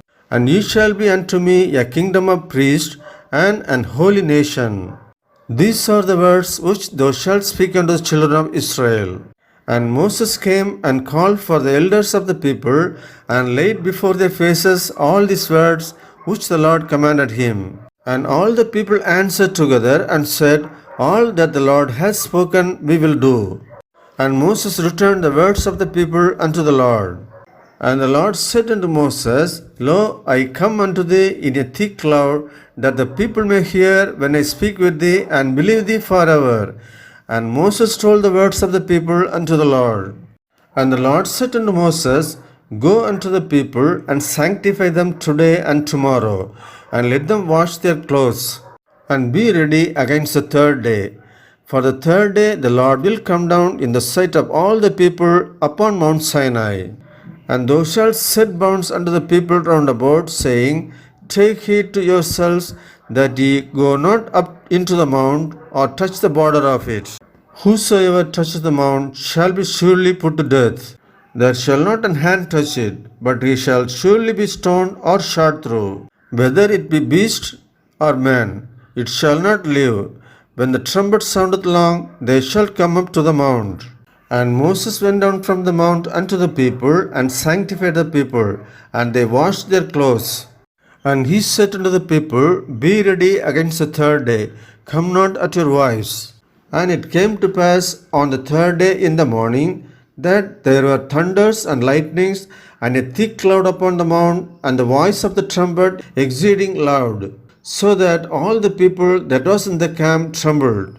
And Moses brought forth the people out of the camp to meet with God, and they stood at the nether part of the mount.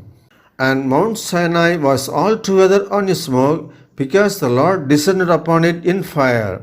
And the smoke thereof ascended as the smoke of a furnace, and the whole mount quaked greatly. And when the voice of the trumpet sounded long, and waxed louder and louder, Moses spake, and God answered him by a voice. And the Lord came down upon Mount Sinai on the top of the mount. And the Lord called Moses up to the top of the mount, and Moses went up. And the Lord said unto Moses, Go down, charge the people, lest they break through unto the Lord to gaze, and many of them perish.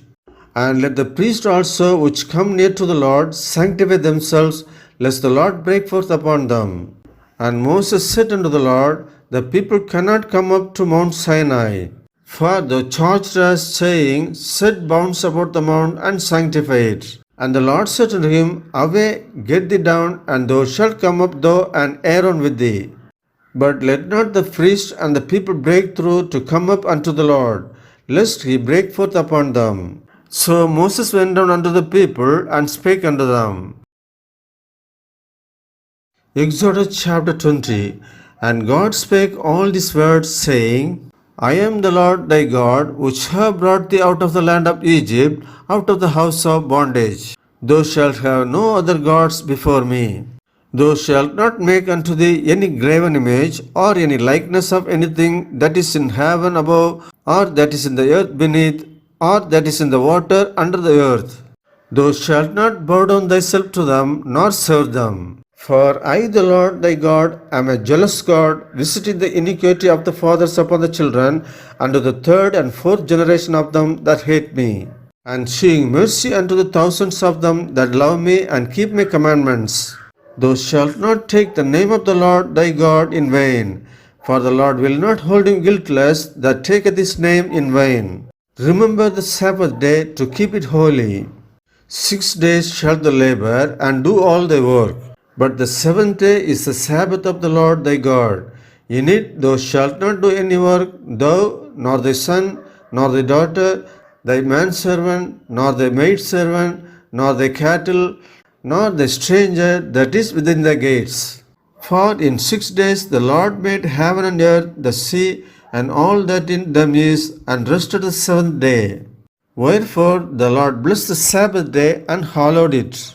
Honor thy father and thy mother, that thy days may be long upon the land which the Lord thy God giveth thee. Thou shalt not kill, thou shalt not commit adultery, thou shalt not steal, thou shalt not bear false witness against thy neighbor. Thou shalt not covet thy neighbor's house, thou shalt not covet thy neighbor's wife, nor his manservant, nor his maidservant, nor his ox, nor his ass, nor anything that is thy neighbor's. And all the people saw the thunderings and the lightnings and the noise of the trumpet and the mountain smoking. And when the people saw it, they removed and stood afar off. And they said unto Moses, Speak thou with us, and we will hear, but let not God speak with us, lest we die. And Moses said unto the people, Fear not, for God is come to prove you, and that his fear may be before your faces, that you sin not.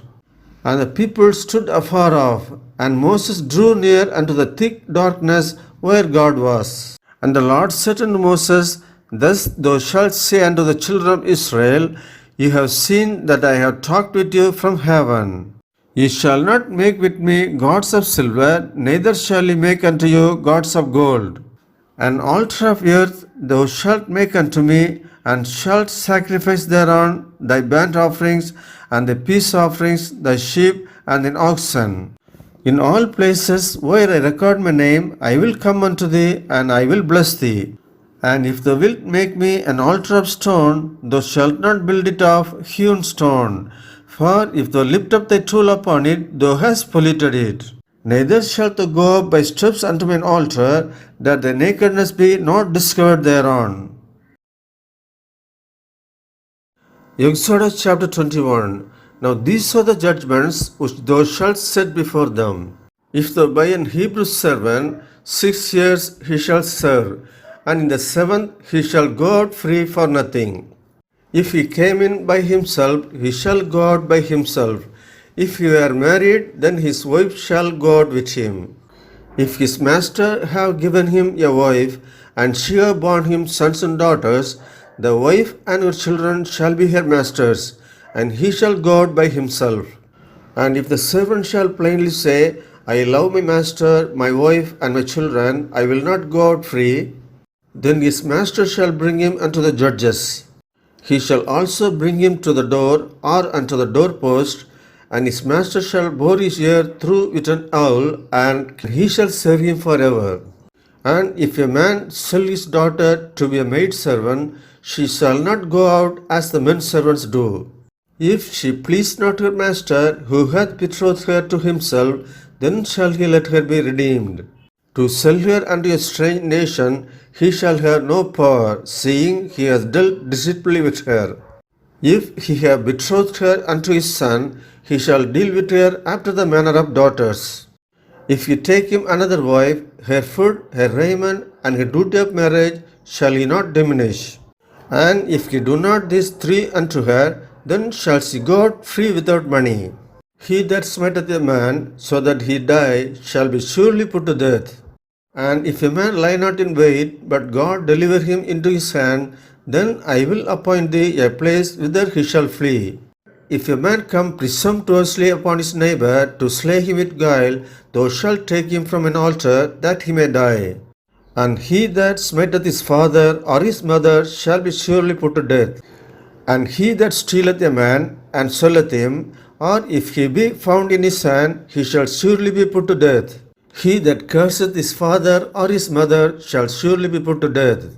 And if men strive together, and one smite another with a stone or with his fist, and he die not, but keepeth his bed, if he rise again and walk abroad upon his staff, then shall he that smote him be quit.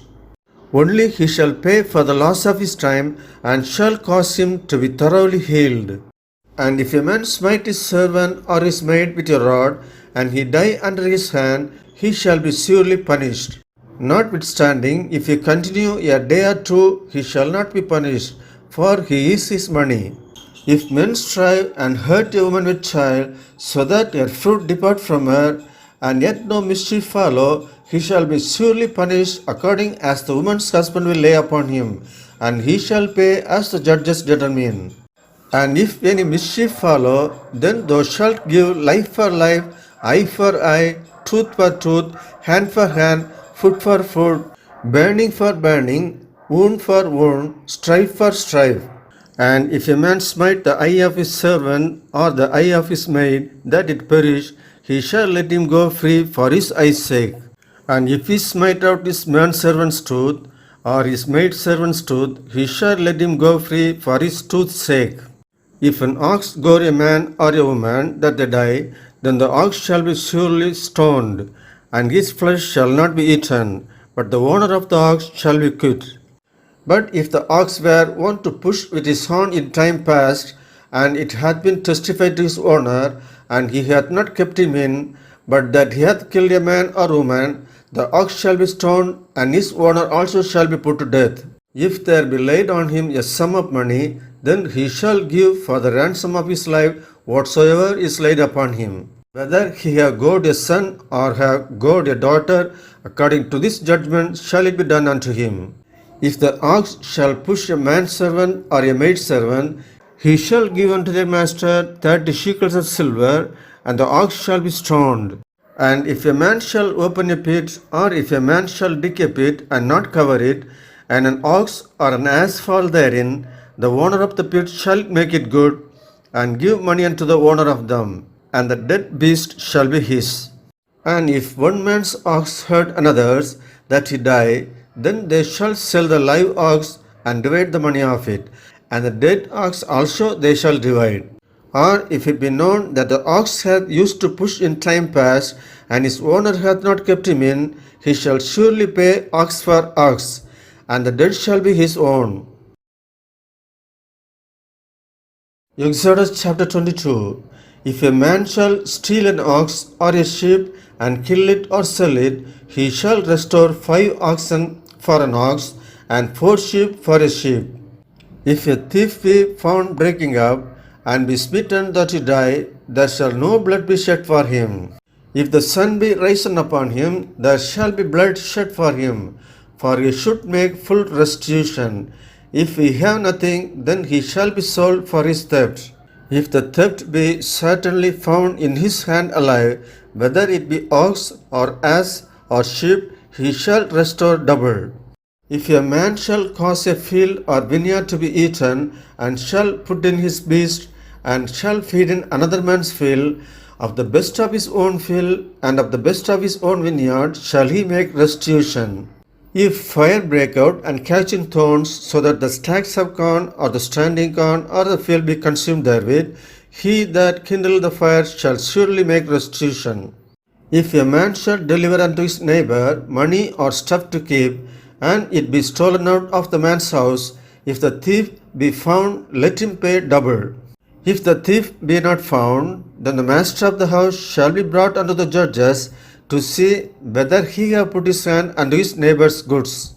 For all manner of trespass, whether it be for ox, for ass, for sheep, for raiment, or for any manner of lost thing, which another challengeth to be his, the cause of both parties shall come before the judges, and whom the judges shall condemn, he shall pay double unto his neighbor.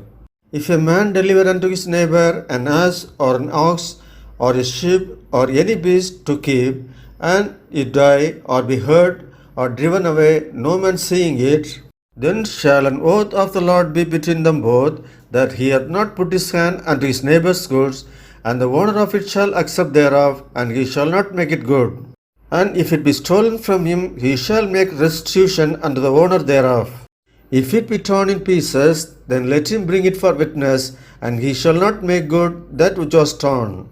And if a man borrow aught of his neighbor, and if it be hurt or die, the owner thereof being not with it, he shall surely make it good. But if the owner thereof be with it, he shall not make it good. If it be an hired thing, it came for his hire.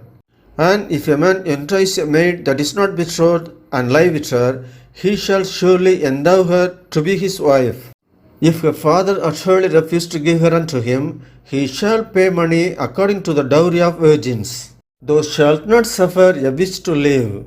Whosoever lieth with a beast shall surely be put to death. He that sacrificeth unto any god, save unto the Lord only, he shall be utterly destroyed.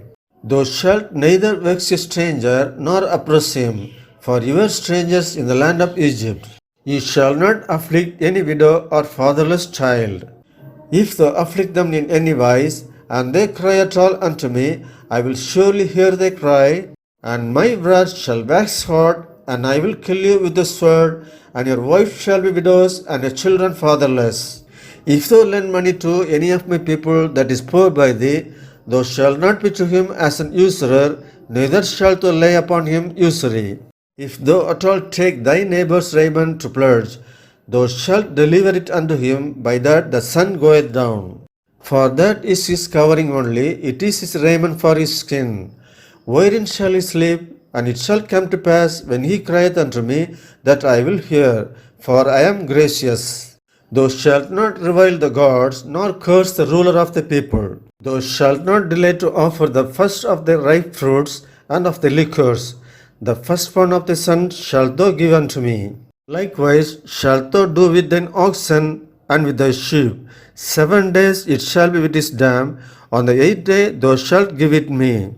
And ye shall be holy men unto me. Neither shall ye eat any flesh that is torn of beast in the field. Ye shall cast it to the dogs. Exodus chapter 23. Thou shalt not raise a false report. Put not thine hand with the wicked to be an unrighteous witness. Thou shalt not follow a multitude to do evil. Neither shalt thou speak in a cause to decline after many, to wrest judgment. Neither shalt thou countenance a poor man in his cause. If thou meet thine enemy's ox or his ass going astray, thou shalt surely bring it back to him again. If thou see the ass of him that hateth thee lying under his burden, and wouldest forbear to help him, thou shalt surely help with him. Thou shalt not wrest the judgment of the poor in his cause. Keep thee far from a false matter, and the innocent and righteous slay thou not. For I will not justify the wicked. And thou shalt take no gift, for the gift blindeth the wise, and perverteth the words of the righteous. Also thou shalt not oppress a stranger, for ye know the heart of a stranger, seeing ye were strangers in the land of Egypt. And 6 years thou shalt sow the land, and shalt gather in the fruits thereof.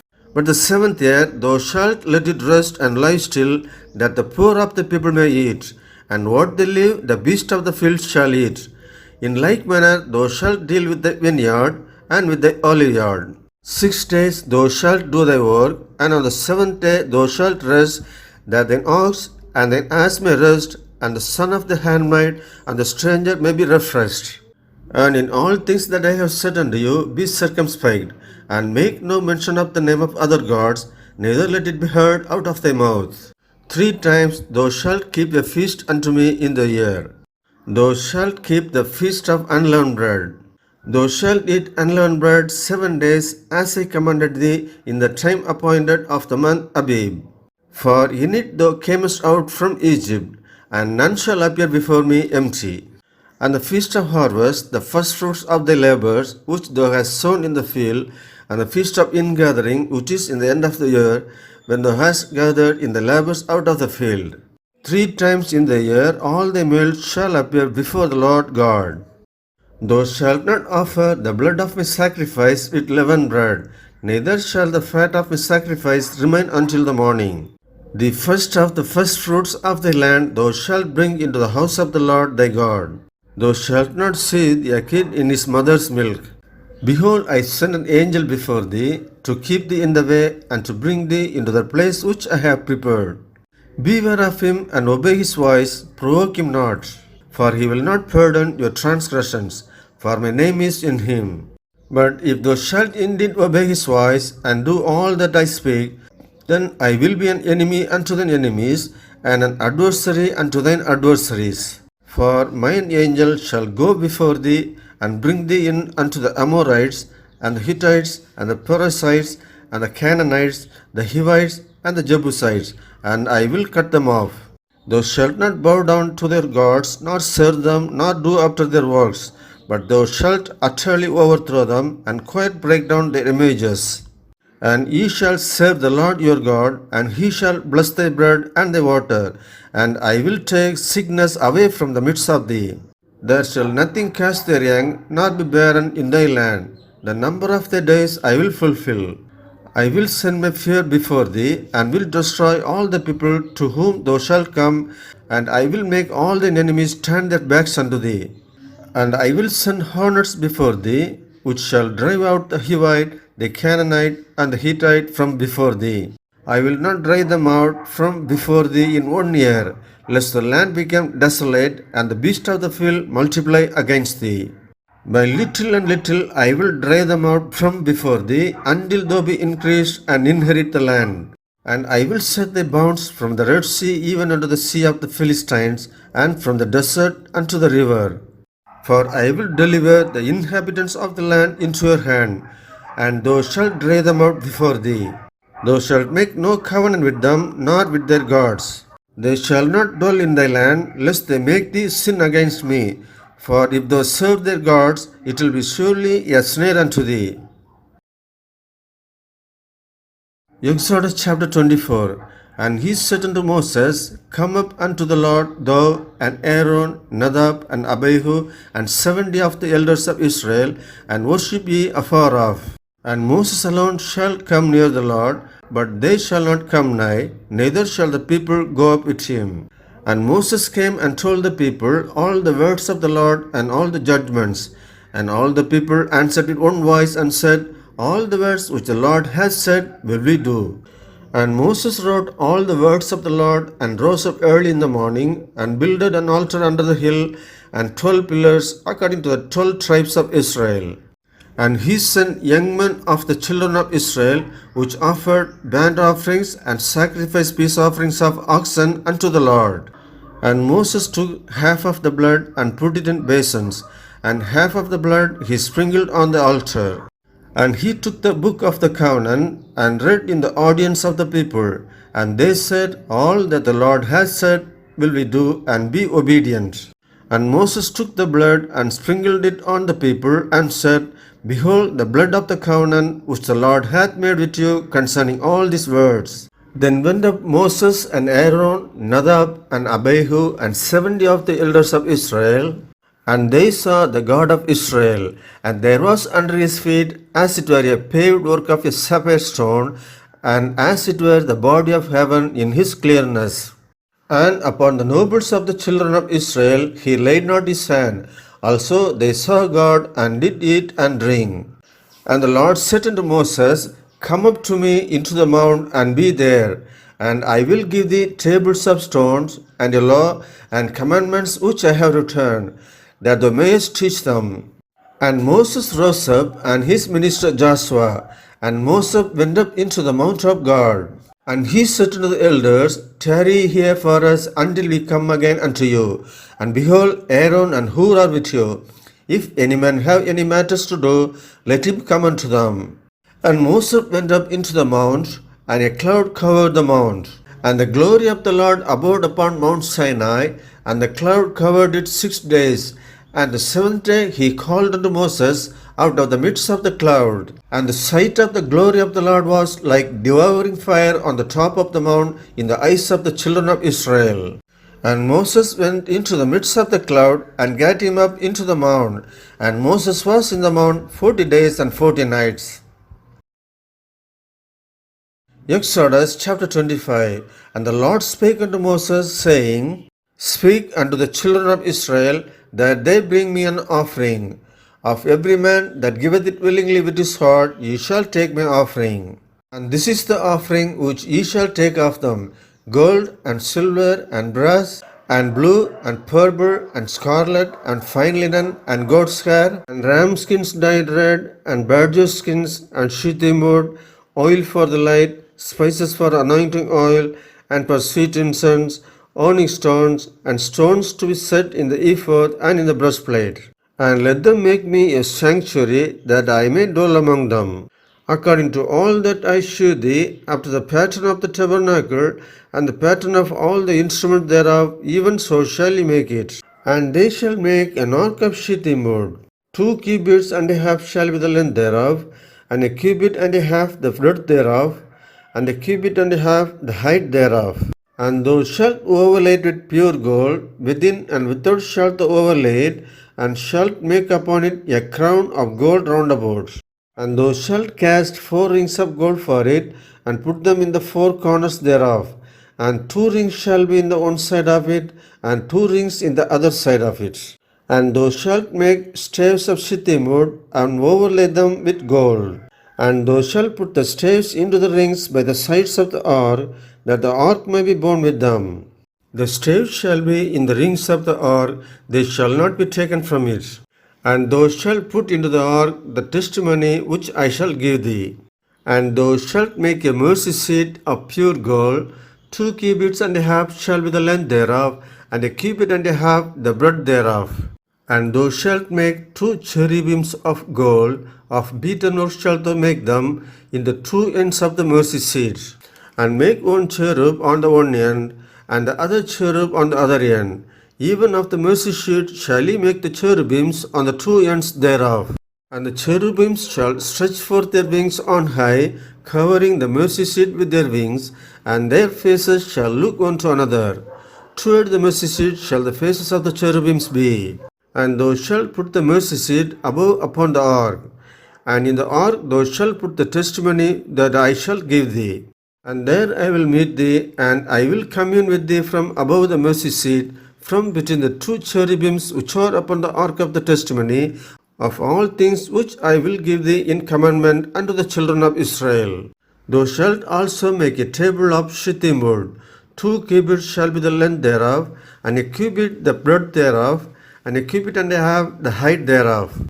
And thou shalt overlay it with pure gold, and make thereto a crown of gold round about. And thou shalt make unto it a border of an handbreadth round about, and thou shalt make an golden ground to the border thereof round about. And thou shalt make for it 4 rings of gold, and put the rings in the 4 corners thereof on the 4 feet thereof. Over against the border shall the rings be for places of the staves to bear the table. And thou shalt make the staves of shittim wood, and overlay them with gold, that the table may be borne with them. And thou shalt make the dishes thereof, and spoons thereof, and covers thereof, and bowls thereof, to cover withal. Of pure gold shalt thou make them. And thou shalt set upon the table shew bread before me always. And thou shalt make a candlestick of pure gold. Of beaten wood shall the candlestick be made. His shaft and his branches, his bowls, his knobs, and his flowers shall be of the same. And 6 branches shall come out of the sides of it. 3 branches of the candlestick out of the one side, and 3 branches of the candlestick out of the other side. 3 bowls made like unto almonds, with a knob and a flower in one branch. And 3 bowls made like almonds in the other branch, with a knob and a flower, so in the 6 branches that come out of the candlestick. And in the candlestick shall be 4 bowls made like unto almonds, with their knobs and their flowers. And there shall be knob under 2 branches of the same, and a knob under 2 branches of the same, and a knob under 2 branches of the same, according to the 6 branches that proceed out of the candlestick. Their knobs and their branches shall be of the same. All it shall be of one beaten work of pure gold. And thou shalt make the 7 lamps thereof, and they shall light the lamps thereof, that they may give light over against it. And the tongues thereof and the snuff dishes thereof shall be of pure gold. Of a talent of pure gold shall ye make it with all these vessels. And look that thou make them after their pattern which are shewed thee in the mount. Exodus chapter 26. Moreover, thou shalt make the tabernacle with 10 curtains of fine twined linen, and blue and purple and scarlet. With cherubims of cunning work shalt thou make them. The length of one curtain shall be 8 and 20 cubits, and the breadth of one curtain 4 cubits, and every one of the curtains shall have one measure. The 5 curtains shall be coupled together one to another, and the other 5 curtains shall be coupled one to another. And thou shalt make loops of blue upon the edge of the one curtain from the selvage in the coupling, and likewise shalt thou make in the uttermost edge of another curtain in the coupling of the second. 50 loops shalt thou make in the one curtain, and 50 loops shalt thou make in the edge of the curtain that is in the coupling of the second, that the loops may take hold one of another. And thou shalt make 50 taches of gold, and couple the curtains together with the taches, and it shall be one tabernacle. And thou shalt make curtains of goat's hair to be a covering upon the tabernacle. 11 curtains shalt thou make. The length of one curtain shall be 30 cubits, and the breadth of one curtain 4 cubits, and the 11 curtains shall be of one measure. And thou shalt couple 5 curtains by themselves, and 6 curtains by themselves, and shalt couple the 6th curtain in the forefront of the tabernacle. And thou shalt make 50 loops on the edge of the one curtain that is outmost in the coupling, and 50 loops in the edge of the curtain which coupleth the second. And thou shalt make 50 taches of brass, and put the taches into the loops, and couple the 10 together, that it may be one. And the remnant that remaineth of the curtains of the 10, the half curtain that remaineth, shall hang over the backside of the tabernacle, and a cubit on the one side, and a cubit on the other side of that which remaineth in the length of the curtains of the tent. It shall hang over the sides of the tabernacle on this side and on that side to cover it. And thou shalt make a covering for the tent of ram skins dyed red, and a covering above of badger skins. And thou shalt make boards for the tabernacle of shittim wood standing up. 10 cubits shall be the length of a board, and a cubit and a half shall be the breadth of one board.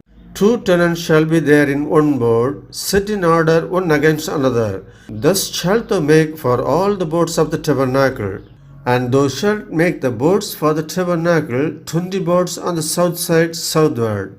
Thou shalt make 40 sockets of silver under the 20 boards, 2 sockets under one board for his 2 tenons, and 2 sockets under another board for his 2 tenons. And for the second side of the tabernacle on the north side there shall be 20 boards, and there 40 sockets of silver, 2 sockets under one board, and 2 sockets under another board.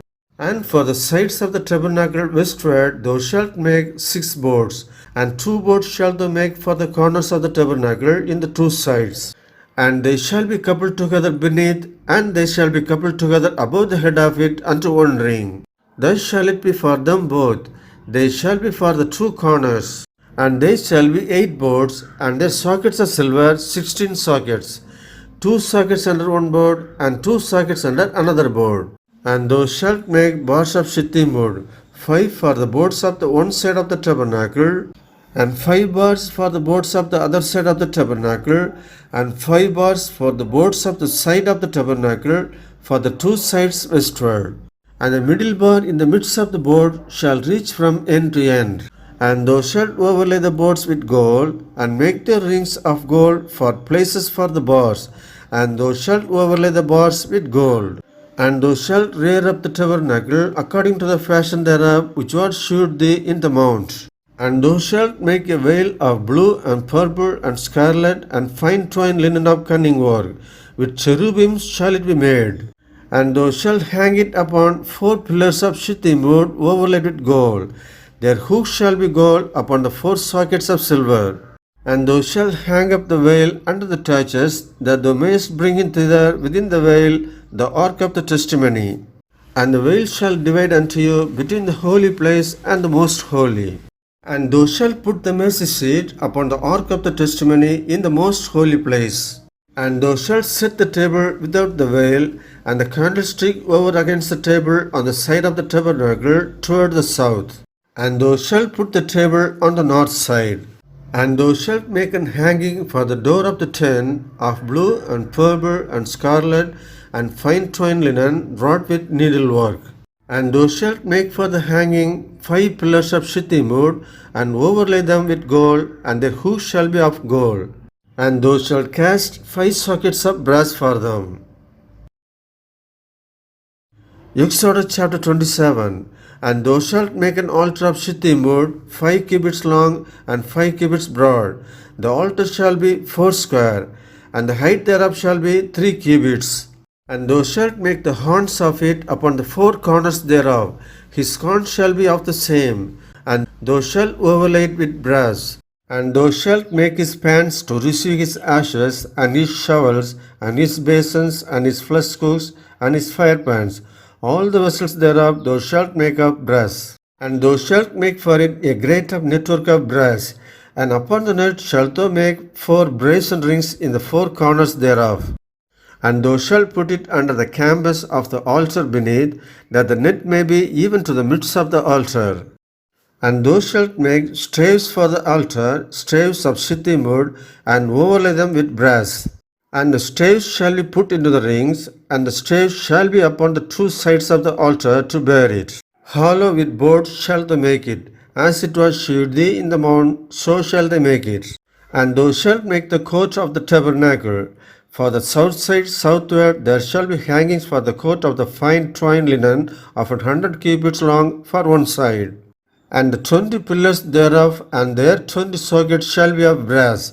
The hooks of the pillars and their fillets shall be of silver.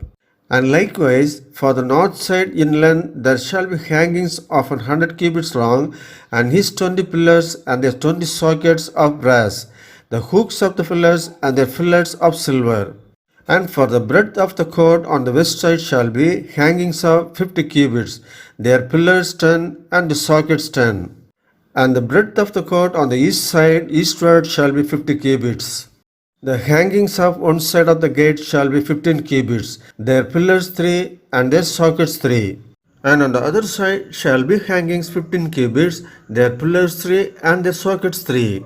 And for the gate of the court shall be an hanging of 20 cubits of blue and purple and scarlet and fine twined linen wrought with needlework. And their pillars shall be 4, and their sockets 4. All the pillars round about the court shall be filleted with silver. Their hooks shall be of silver, and their sockets of brass. The length of the court shall be 100 cubits, and the breadth 50 everywhere, and the height 5 cubits of fine twined linen, and their sockets of brass. All the vessels of the tabernacle in all the services thereof, and all the pins thereof, and all the pins of the court shall be of brass. And thou shalt command the children of Israel that they bring thee pure olive beaten for the light, to cause the lamp to burn always. In the tabernacle of the congregation without the veil, which is before the testimony, Aaron and his sons shall order it from evening to morning before the Lord. It shall be a statute forever unto their generations on the behalf of the children of Israel. Exodus chapter 28. And take thou unto thee Aaron thy brother, and his sons with him from among the children of Israel, that he may minister unto me in the priest office, even Aaron, Nadab, and Abihu, and Eleazar, and Ithamar, Aaron's sons. And thou shalt make holy garments for Aaron thy brother, for glory and for beauty. And thou shalt speak unto all that are wise-hearted, whom I have filled with the spirit of wisdom, that they may make Aaron's garment to consecrate him, that he may minister unto me in the priest's office. And these are the garments which they shall make: a breastplate, and an ephod, and a robe, and a broidered hood, a mitre, and a girdle.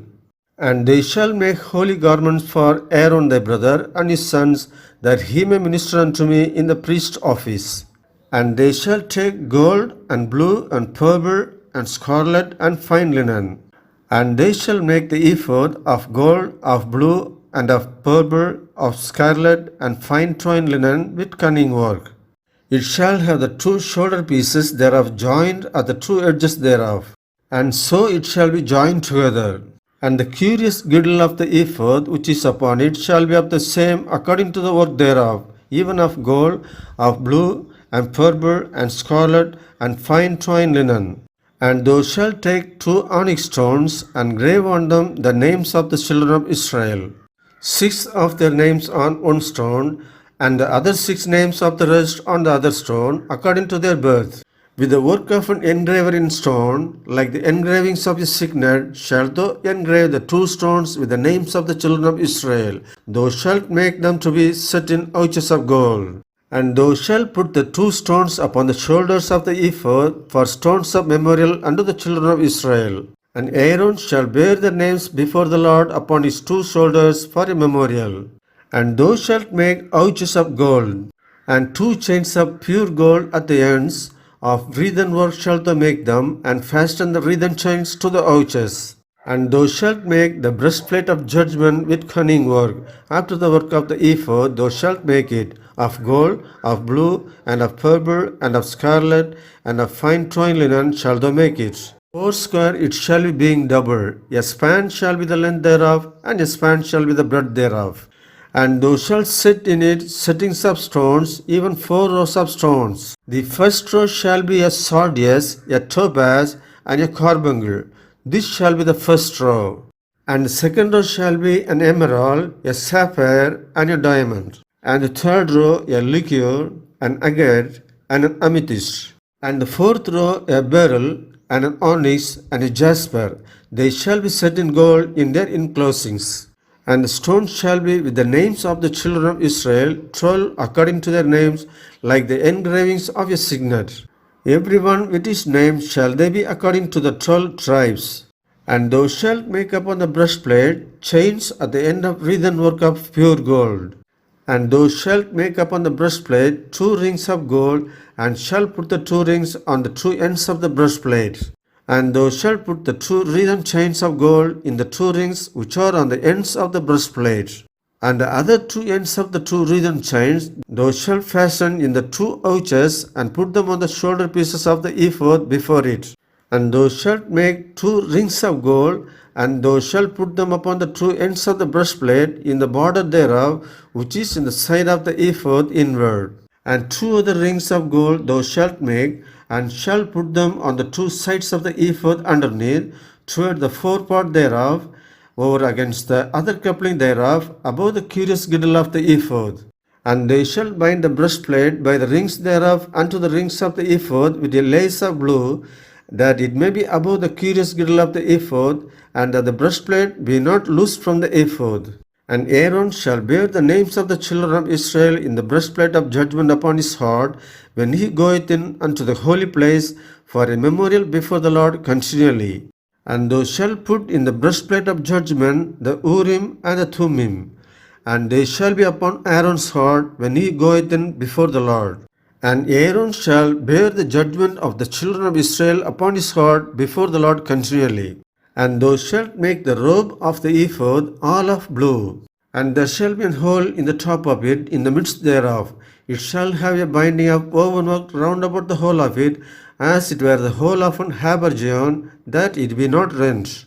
And beneath upon the hem of it thou shalt make pomegranates of blue, and of purple, and of scarlet round about the hem thereof, and bells of gold between them round about. A golden bell and a pomegranate, a golden bell and a pomegranate upon the hem of the robe round about. And it shall be upon Aaron to minister, and his sound shall be heard when he goeth in unto the holy place before the Lord, and when he cometh out, that he die not. And thou shalt make a plate of pure gold, and grave upon it, like the engravings of a signet, holiness to the Lord. And thou shalt put it on a blue lace, that it may be upon the mitre. Upon the forefront of the mitre it shall be. And it shall be upon Aaron's forehead, that Aaron may bear the iniquity of the holy things, which the children of Israel shall hallow in all their holy gifts. And it shall be always upon his forehead, that they may be accepted before the Lord. And thou shalt embroider the coat of fine linen, and thou shalt make the mitre of fine linen, and thou shalt make the girdle of needlework. And for Aaron's sons thou shalt make coats, and thou shalt make for them girdles, and bonnets shalt thou make for them, for glory and for beauty. And thou shalt put them upon Aaron thy brother, and his sons with him, and shalt anoint them, and consecrate them, and sanctify them, that they may minister unto me in the priest office. And thou shalt make them linen breeches to cover their nakedness, from the loins even unto the thighs they shall reach. And they shall be upon Aaron and upon his sons when they come in unto the tabernacle of the congregation, or when they come near unto the altar to minister in the holy place, that they bear not iniquity and die. It shall be a statute for ever unto him and his seed after him. Exodus chapter 29. And this is the thing that thou shalt do unto them to hallow them, to minister unto me in the priest office. Take one young bullock and 2 rams without blemish, and unleavened bread, and cakes unleavened, tempered with oil, and wafers unleavened, anointed with oil. Of wheaten flour shalt thou make them. And thou shalt put them into one basket, and bring them in the basket with the bullock and the 2 rams. And Aaron and his sons thou shalt bring unto the door of the tabernacle of the congregation, and shalt wash them with water. And thou shalt take the garments, and put upon Aaron the coat, and the robe of the ephod, and the ephod, and the breastplate, and gird him with the curious girdle of the ephod. And thou shalt put the mitre upon his head, and put the holy crown upon the mitre. Then shalt thou take the anointing oil, and pour it upon his head, and anoint him. And thou shalt bring his sons, and put coats upon them. And thou shalt gird them with girdles, Aaron and his sons, and put the bonnets on them. And the priest office shall be theirs for a perpetual statute. And thou shalt consecrate Aaron and his sons. And thou shalt cause a bullock to be brought before the tabernacle of the congregation. And Aaron and his sons shall put their hands upon the head of the bullock. And thou shalt kill the bullock before the Lord by the door of the tabernacle of the congregation. And thou shalt take up the blood of the bullock, and put it upon the horns of the altar with thy finger, and pour all the blood beside the bottom of the altar. And thou shalt take all the fat that covereth the inwards, and the caul that is above the liver, and the 2 kidneys, and the fat that is upon them, and burn them upon the altar. But the flesh of the bullock, and his skin, and his dung, shalt thou burn with fire without the camp. It is a sin offering. Thou shalt also take 1 ram, and Aaron and his sons shall put their hands upon the head of the ram. And thou shalt slay the ram, and thou shalt take his blood, and sprinkle it round about upon the altar. And thou shalt cut the ram in pieces, and wash the inwards of him and his legs, and put them unto his pieces, and unto his head. And thou shalt burn the whole ram upon the altar. It is a burnt offering unto the Lord. It is a sweet savour, an offering made by fire unto the Lord. And thou shalt take the other ram, and Aaron and his sons shall put their hands upon the head of the ram. Then shalt thou kill the ram, and take off his blood, and put it upon the tip of the right ear of Aaron, and upon the tip of the right ear of his sons, and upon the thumb of the right hand, and upon the great toe of the right foot, and sprinkle the blood upon the altar round about. And thou shalt take of the blood that is upon the altar, and of the anointing oil, and sprinkle it upon Aaron, and upon his garments, and upon his sons, and upon the garments of his sons with him. And he shall be hallowed, and his garments, and his sons' garments with him. Also thou shalt take the ram, the fat and the rump, and the fat that covereth the inwards, and the caul above the liver, and the 2 kidneys, and the fat that is upon them, and the right shoulder, for it is a ram of consecration. And 1 loaf of bread, and 1 cake of oiled bread, and 1 wafer out of the basket of the unleavened bread that is before the Lord. And thou shalt put all in the hands of Aaron, and in the hands of his sons, and shalt wave them for a wave offering before the Lord. And thou shalt receive them off their hands, and burn them upon the altar for a burnt offering, for a sweet savour before the Lord. It is an offering made by fire unto the Lord. And thou shalt take the breast of the ram of Aaron's consecration, and wave it for a wave offering before the Lord, and it shall be thy part. And thou shalt sanctify the breast of the wave offering, and the shoulder of the heave offering which is waved, and which is heaved up of the ram of the consecration, even of that which is for Aaron, and of that which is for his sons. And it shall be Aaron's and his sons by a statute forever from the children of Israel. For it is an heave offering, and it shall be an heave offering from the children of Israel of the sacrifice of their peace offerings, even their heave offerings unto the Lord. And the holy garments of Aaron shall be his sons after him, to be anointed therein, and to be consecrated in them. And that son that is priest in his stead shall put them on 7 days, when he cometh into the tabernacle of the congregation, to minister in the holy place. And thou shalt take the ram of the consecration, and seethe his flesh in the holy place. And Aaron and his son shall eat the flesh of the ram, and the bread that is in the basket, by the door of the tabernacle of the congregation. And they shall eat those things wherewith the atonement was made, to consecrate and to sanctify them. But a stranger shall not eat thereof, because they are holy. And if aught of the flesh of the consecrations or of the bread remain unto the morning, then thou shalt burn the remainder with fire. It shall not be eaten, because it is holy. And thus shalt thou do unto Aaron and to his sons, according to all things which I have commanded thee. 7 days shalt thou consecrate them.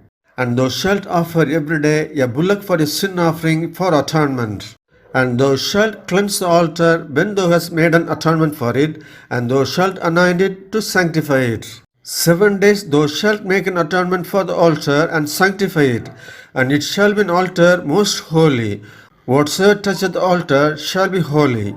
Now this is that which thou shalt offer upon the altar, 2 lambs of the first year, day by day continually. The one lamb thou shalt offer in the morning, and the other lamb thou shalt offer at even. And with the one lamb a 10th deal of flour mingled with the 4th part of an hin of beaten oil, and the 4th part of an hin of wine for a drink offering. And the other lamb thou shalt offer at even, and shalt do thereto according to the meat offering of the morning, and according to the drink offering thereof, for a sweet savour, an offering made by fire unto the Lord. This shall be a continual burnt offering throughout your generations at the door of the tabernacle of the congregation before the Lord, where I will meet you to speak there unto thee. And there I will meet the children of Israel, and the tabernacle shall be sanctified by my glory. And I will sanctify the tabernacle of the congregation and the altar. I will sanctify also both Aaron and his sons to minister to me in the priest's office. And I will dwell among the children of Israel, and will be their God. And they shall know that I am the Lord their God, that brought them forth out of the land of Egypt, that I may dwell among them. I am the Lord their God. Exodus chapter 30. And thou shalt make an altar to burn incense upon. Of shittim wood shalt thou make it. A cubit shall be the length thereof, and a cubit the breadth thereof. 4 shall it be, and 2 cubits shall be the height thereof. The horns thereof shall be of the same. And thou shalt overlay it with pure gold, the top thereof, and the sides thereof round about, and the horns thereof. And thou shalt make unto it a crown of gold round about. And 2 golden rings shalt thou make to it under the crown of it, by the 2 corners thereof, upon the 2 sides of it shalt thou make it. And they shall be for places for the staves to bear it withal. And thou shalt make the staves of shittim wood, and overlay them with gold. And thou shalt put it before the veil that is by the ark of the testimony, before the mercy seat that is over the testimony, where I will meet with thee.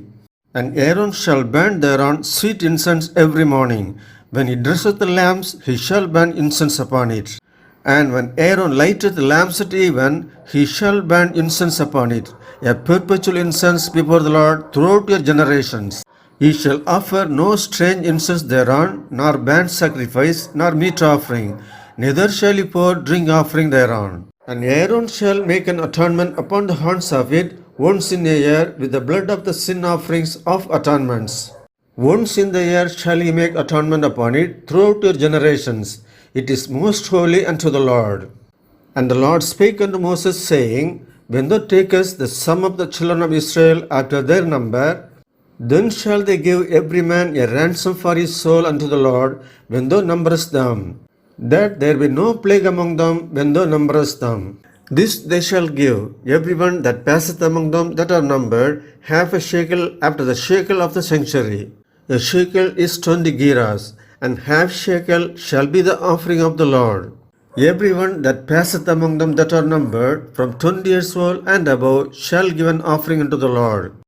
The rich shall not give more, and the poor shall not give less than half a shekel, when they give an offering unto the Lord to make an atonement for your souls. And thou shalt take the atonement money of the children of Israel, and shalt appoint it for the service of the tabernacle of the congregation, that it may be a memorial unto the children of Israel before the Lord to make an atonement for his souls. And the Lord spake unto Moses, saying, Thou shalt also make a laver of brass, and his foot also of brass, to wash withal. And thou shalt put it between the tabernacle of the congregation and the altar, and thou shalt put water therein. For Aaron and his sons shall wash their hands and their feet thereat. When they go into the tabernacle of the congregation, they shall wash with water, that they die not. Or when they come near to the altar to minister to burnt offering made by fire unto the Lord. So they shall wash their hands and their feet, that they die not. And it shall be statute forever to them, even to him and to his seed throughout their generations. Moreover, the Lord spake unto Moses, saying, Take thou also unto thee principal spices of pure myrrh 500 shekels, and of sweet cinnamon half so much, even 250 shekels, and of sweet calamus 250 shekels, and of cassia 500 shekels, up to the shekel of the sanctuary, and of oil, olive, and hin. And thou shalt make it an oil of holy ointment, an ointment compound after the art of the apothecary. It shall be an holy anointing oil. And thou shalt anoint the tabernacle of the congregation therewith, and the ark of the testimony, and the table and all its vessels, and the candlestick and its vessels, and the altar of incense, and the altar of burnt offering with all its vessels, and the laver and its food. And thou shalt sanctify them, that they may be most holy. Whatsoever toucheth them shall be holy. And thou shalt anoint Aaron and his sons, and consecrate them, that they may minister unto me in the priest's office. And thou shalt speak unto the children of Israel, saying, This shall be an holy anointing oil unto me throughout your generations. Upon man's flesh shall it not be poured, neither shall he make any other like it after the composition of it. It is holy, and it shall be holy unto you. Whosoever compoundeth any like it, or whosoever putteth any of it upon a stranger, shall even be cut off from his people. And the Lord said unto Moses, Take unto thee sweet spices, stacte, and onycha, and galbanum. These sweet spices with pure frankincense. Of each shall there be a like weight. And thou shalt make it a perfume, a confection after the art of the apothecary, timbered together, pure and holy. And thou shalt beat some of it very small, and put of it before the testimony in the tabernacle of the congregation, where I will meet with thee. It shall be unto you most holy. And as for the perfume which thou shalt make, ye shall not make to yourselves according to the composition thereof. It shall be unto thee holy for the Lord. Whosoever shall make like unto that, to smell thereto, shall even be cut off from his people. Exodus chapter 31. And the Lord spake unto Moses, saying, See, I have called by name Bezalel, the son of Uri, the son of Hur, of the tribe of Judah. And I have filled him with the Spirit of God, in wisdom, and in understanding, and in knowledge, and in all manner of workmanship, to devise cunning works, to work in gold, and in silver, and in brass, and in cutting of stones to set them, and in carving up timber, to work in all manner of workmanship.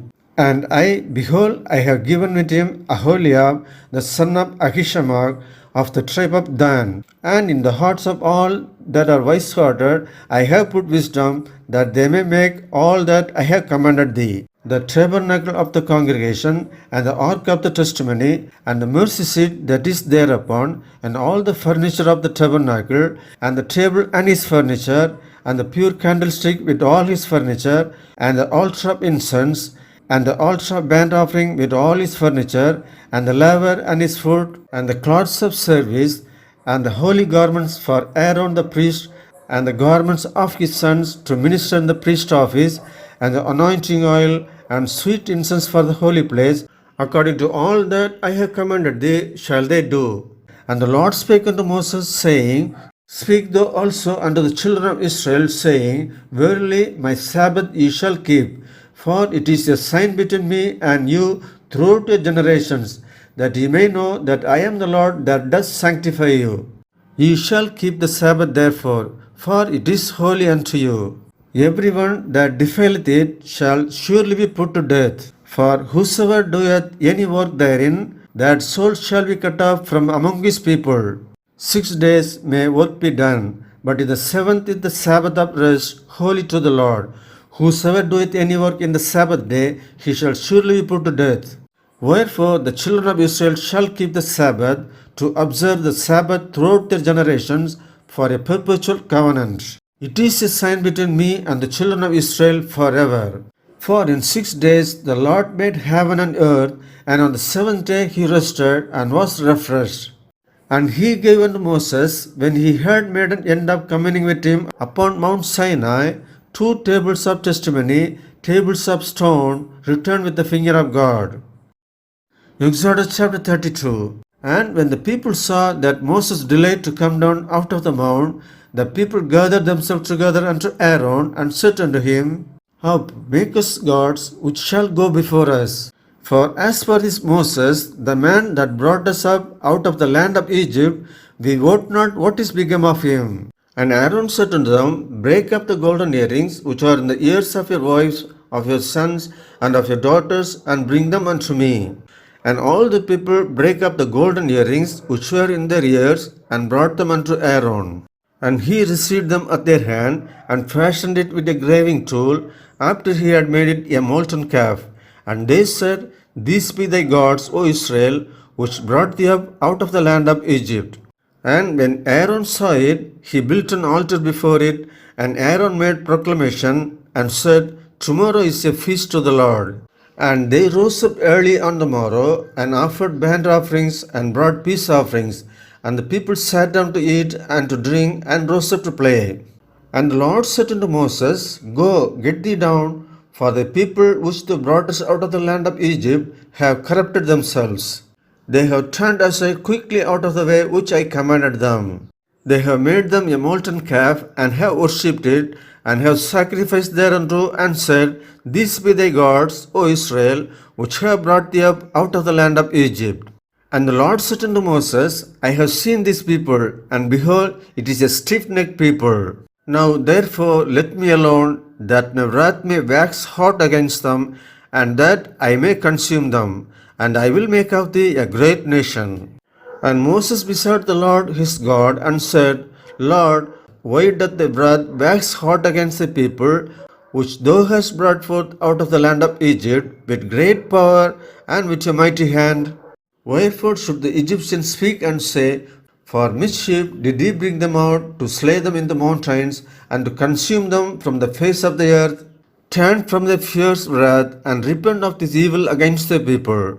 Remember Abraham, Isaac, and Israel thy servants, to whom thou swarest by thine own self, and saidst unto them, I will multiply your seed as the stars of heaven, and all this land that I have spoken of will I give unto your seed, and they shall inherit it forever. And the Lord repented of the evil which he thought to do unto his people. And Moses turned and went down from the mount, and the 2 tables of the testimony were in his hand. The tables were written on both their sides, on the one side and on the other were they written. And the tables were the work of God, and the writing was the writing of God, graven upon the tables. And when Joshua heard the noise of the people as they shouted, he said unto Moses, There is a noise of war in the camp. And he said, It is not the voice of them that shout for mastery, neither is it the voice of them that cry for being overcome, but the noise of them that sing do I hear. And it came to pass, as soon as he came nigh unto the camp, that he saw the calf and the dancing. And Moses' anger waxed hot, and he cast the tables out of his hands, and brake them beneath the mount. And he took the calf which they had made, and burned it in the fire, and ground it to powder, and strawed it upon the water, and made the children of Israel drink of it.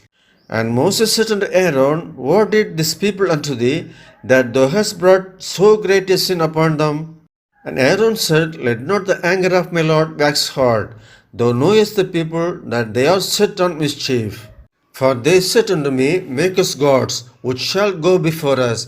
For as for this Moses, the man that brought us out of the land of Egypt, we wot not what is become of him. And I said unto them, Whosoever hath any gold, let them break it off. So they gave it to me. Then I cast it into the fire, and there came out this calf.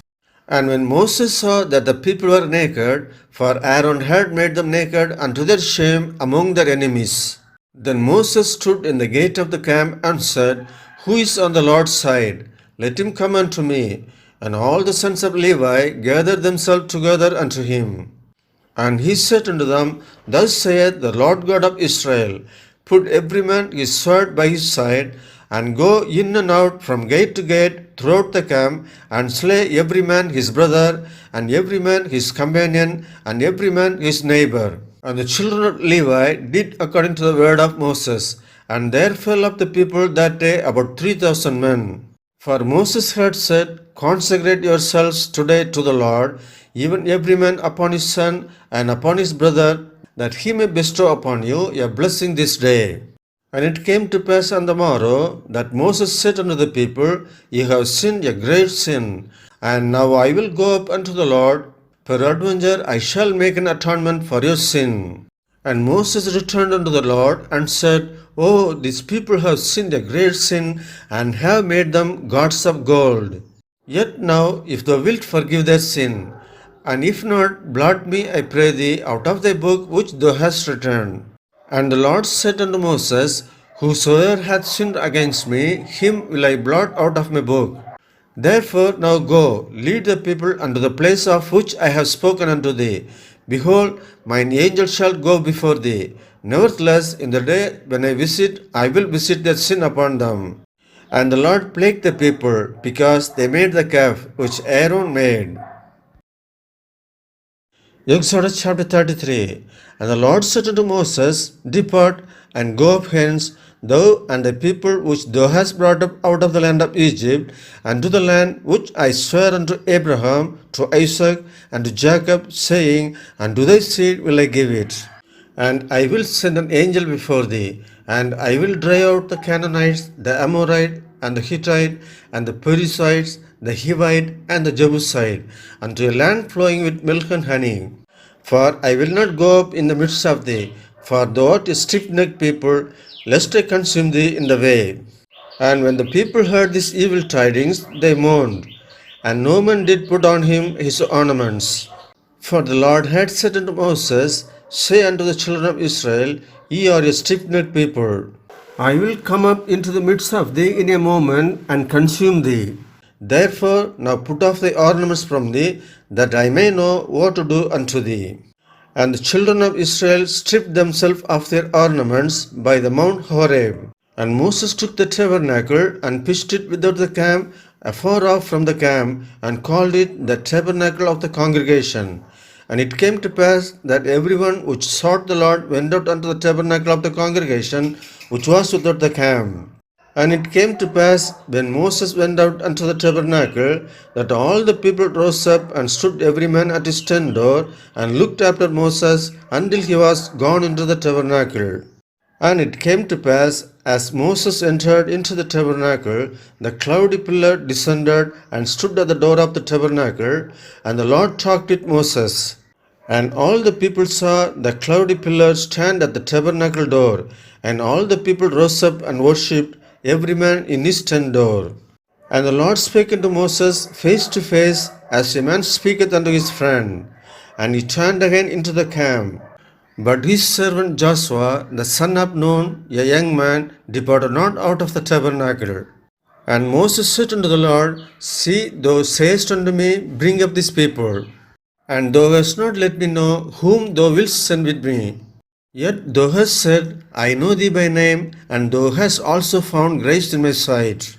Now therefore I pray thee, if I have found grace in thy sight, shew me now thy way, that I may know thee, that I may find grace in thy sight. And consider that this nation is thy people. And he said, My presence shall go with thee, and I will give thee rest. And he said unto him, If thy presence go not with me, carry us not up hence. For wherein shall it be known here that I and thy people have found grace in thy sight? Is it not in that thou goest with us? So shall we be separated, I and the people, from all the people that are upon the face of the earth. And the Lord said unto Moses, I will do this thing also that thou hast spoken, for thou hast found grace in my sight, and I know thee by name. And he said, I beseech thee, shew me thy glory. And he said, I will make all my goodness pass before thee, and I will proclaim the name of the Lord before thee, and will be gracious to whom I will be gracious, and will shew mercy on whom I will shew mercy. And he said, Thou canst not see my face, for there shall no man see me and live. And the Lord said, Behold, there is a place by me, and thou shalt stand upon a rock. And it shall come to pass, while my glory passeth by, that I will put thee in a cleft of the rock, and I will cover thee with my hand while I pass by.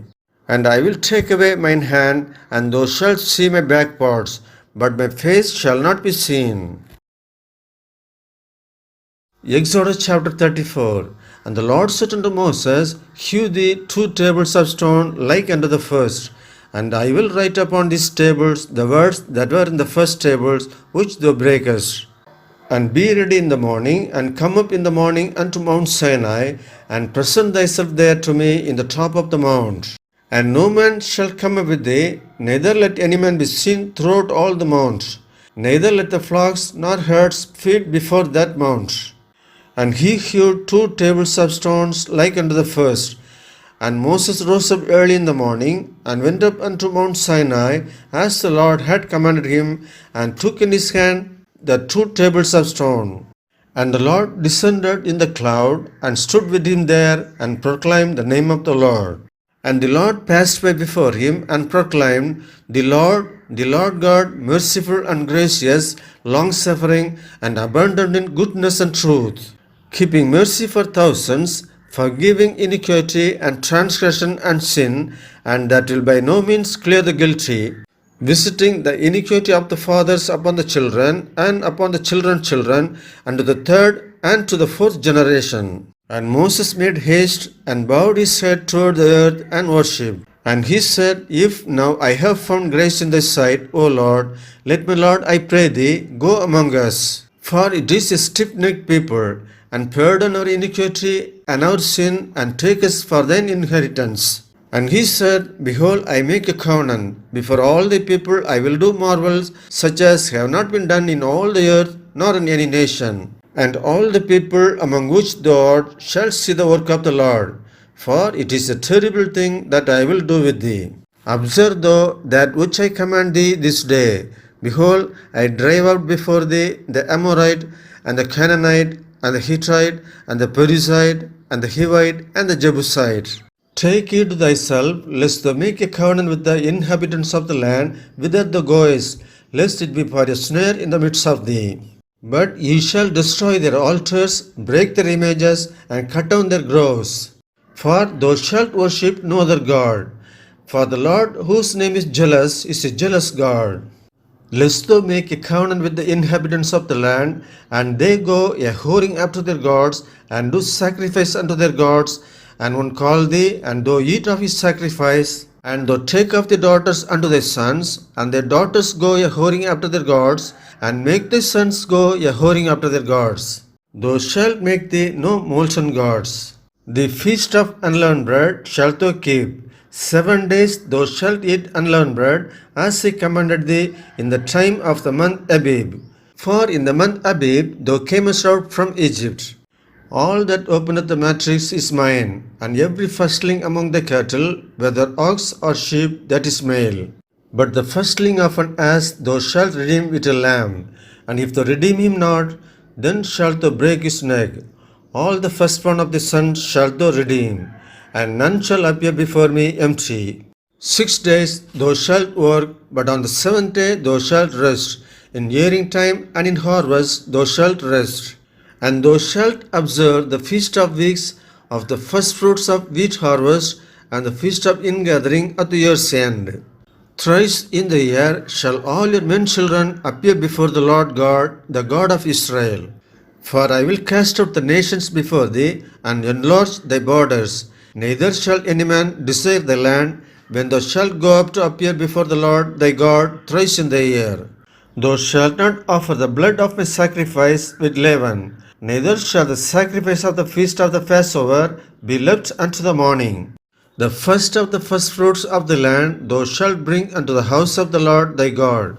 Thou shalt not sheathe a kid in his mother's milk. And the Lord said unto Moses, Write thou these words, for after the tenor of these words I have made a covenant with thee and with Israel. And he was there with the Lord 40 days and 40 nights. He did neither eat bread nor drink water. And he wrote upon the tables the words of the covenant, the 10 commandments. And it came to pass, when Moses came down from Mount Sinai with the 2 tables of testimony in Moses' hand, when he came down from the mount, that Moses wist not that the skin of his face shone while he talked with him. And when Aaron and all the children of Israel saw Moses, behold, the skin of his face shone, and they were afraid to come nigh him. And Moses called unto them, and Aaron and the rulers of the congregation returned unto him. And Moses talked with them.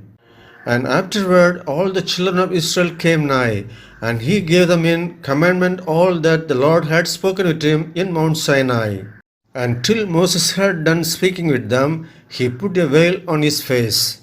And when Moses went in before the Lord to speak with him, he took the veil off until he came out. And he came out and spake unto the children of Israel that which he was commanded.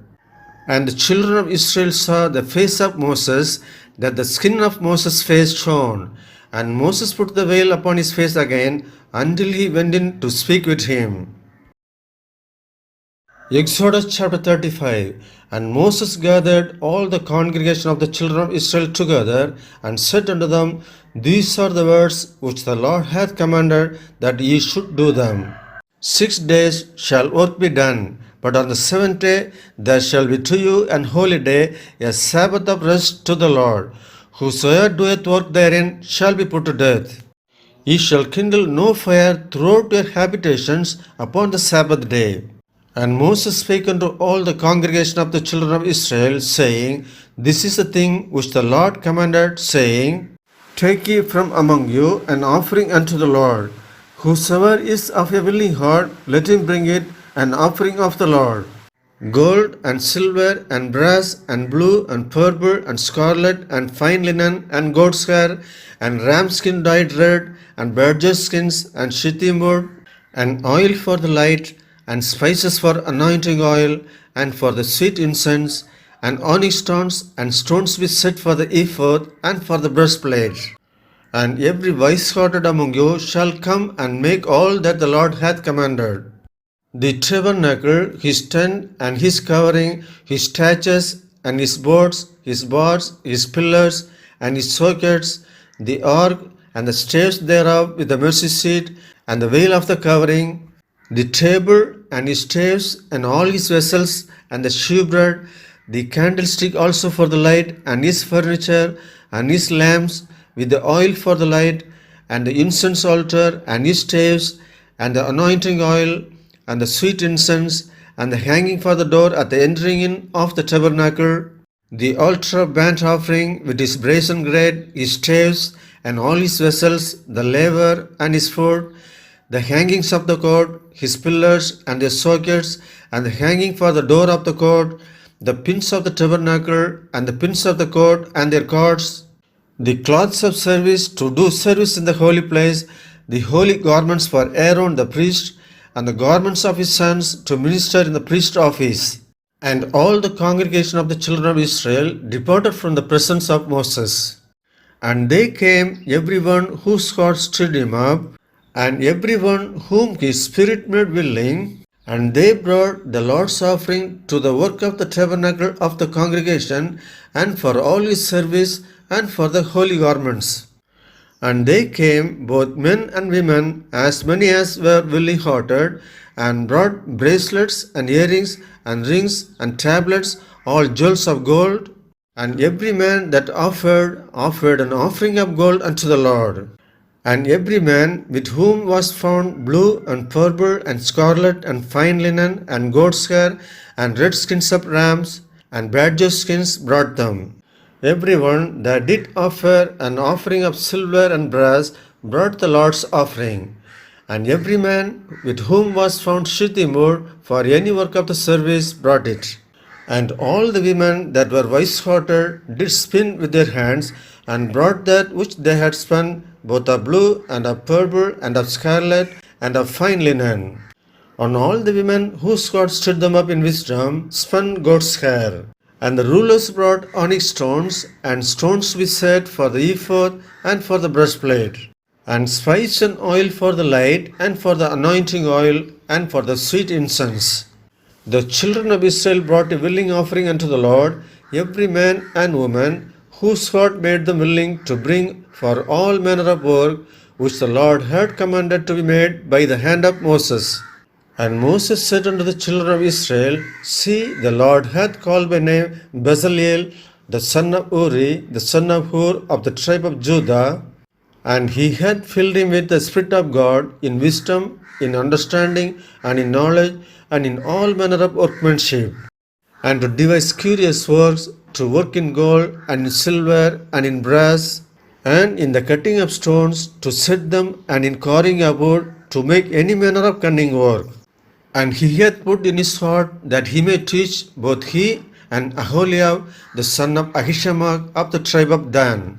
Them hath he filled with wisdom of heart, to work all manner of work, of the engraver, and of the cunning workman, and of the embroiderer, in blue, and in purple, in scarlet, and in fine linen, and of the weaver, even of them that do any work, and of those that devise cunning work. Exodus chapter 36. Then wrought Bezaleel and Aholiab, and every wise-hearted man in whom the Lord put wisdom and understanding to know how to work all manner of work for the service of the sanctuary, according to all that the Lord had commanded. And Moses called Bezaleel and Aholiab, and every wise-hearted man, in whose heart the Lord had put wisdom, even every one whose heart stirred him up, to come unto the work to do it. And they received of Moses all the offering, which the children of Israel had brought for the work of the service of the sanctuary, to make it withal. And they brought yet unto him free offerings every morning. And all the wise men that wrought all the work of the sanctuary came every man from his work which they made, and they spake unto Moses, saying, The people bring much more than enough for the service of the work which the Lord commanded to make. And Moses gave commandment, and they caused it to be proclaimed throughout the camp, saying, Let neither man nor woman make any more work for the offering of the sanctuary. So the people were restrained from bringing. For the stuff they had was sufficient for all the work to make it, and too much. And every wise-hearted man among them that wrought the work of the tabernacle made 10 curtains of fine twined linen, and blue, and purple, and scarlet. With cherubims of cunning work made he them. The length of one curtain was 28 cubits, and the breadth of one curtain 4 cubits. The curtains were all of one size. And he coupled the 5 curtains one unto another, and the other 5 curtains he coupled one unto another. And he made loops of blue on the edge of one curtain from the selvage in the coupling. Likewise he made in the uttermost side of another curtain in the coupling of the second. 50 loops made he in one curtain, and 50 loops made he in the edge of the curtain, which was in the coupling of the second. The loops held one curtain to another. And he made 50 taches of gold, and coupled the curtains one unto another with the taches. So it became one tabernacle. And he made curtains of goat's hair for the tent over the tabernacle. 11 curtains he made them. The length of one curtain was 30 cubits, and 4 cubits was the breadth of one curtain. The 11 curtains were of one size. And he coupled 5 curtains by themselves, and 6 curtains by themselves. And he made 50 loops upon the uttermost edge of the curtain in the coupling, and 50 loops made he upon the edge of the curtain which coupled the second. And he made 50 touches of brass to couple the tent together, that it might be worn. And he made a covering for the tents of ram skins dyed red, and a covering of bird's skin above that. And he made boards for the tabernacle of shittim wood standing up. The length of a board was 10 cubits, and the breadth of a board 1 cubit and a half. One board had 2 tenons, equally distant one from another. Thus did he make for all the boards of the tabernacle. And he made boards for the tabernacle, 20 boards for the south side southward, and 40 sockets of silver he made under the 20 boards, 2 sockets under one board for his 2 tenons, and 2 sockets under another board for his 2 tenons.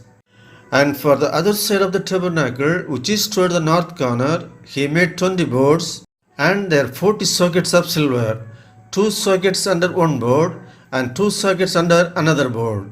And for the sides of the tabernacle westward, he made 6 boards. And 2 boards made he for the corners of the tabernacle in the 2 sides. And they were coupled beneath, and coupled together at the head thereof to one ring. Thus he did to both of them in both the corners. And there were 8 boards, and their sockets were 16 sockets of silver, under every board 2 sockets. And he made bars of shittim wood, 5 for the boards of the one side of the tabernacle, and 5 bars for the board of the other side of the tabernacle, and 5 bars for the boards of the tabernacle for the sides westward. And he made the middle bar to shoot through the boards from the one end to the other. And he overlaid the boards with gold, and made the rings of gold to be places for the bars, and overlaid the bars with gold. And he made a veil of blue and purple and scarlet and fine twined linen. With cherubims made he it of cunning work. And he made thereunto 4 pillars of shittim wood, and overlaid them with gold. Their hooks were of gold, and he cast for them 4 sockets of silver. And he made an hanging for the tabernacle door of blue and purple and scarlet and fine twined linen of needlework. And the 5 pillars of it with their hooks, and he overlaid their chapiters and their fillets with gold, but their 5 sockets were of brass. Exodus chapter 37. And Bezaleel made the ark of shittim wood. 2 cubits and a half was the length of it, and a cubit and a half the breadth of it, and a cubit and a half the height of it. And he overlaid it with pure gold within and without, and made a crown of gold to it round about. And he cast for it 4 rings of gold to be set by the 4 corners of it, even 2 rings upon the one side of it, and 2 rings upon the other side of it. And he made staves of shittim wood, and overlaid them with gold. And he put the staves into the rings by the sides of the ark to bear the ark. And he made the mercy seat of pure gold.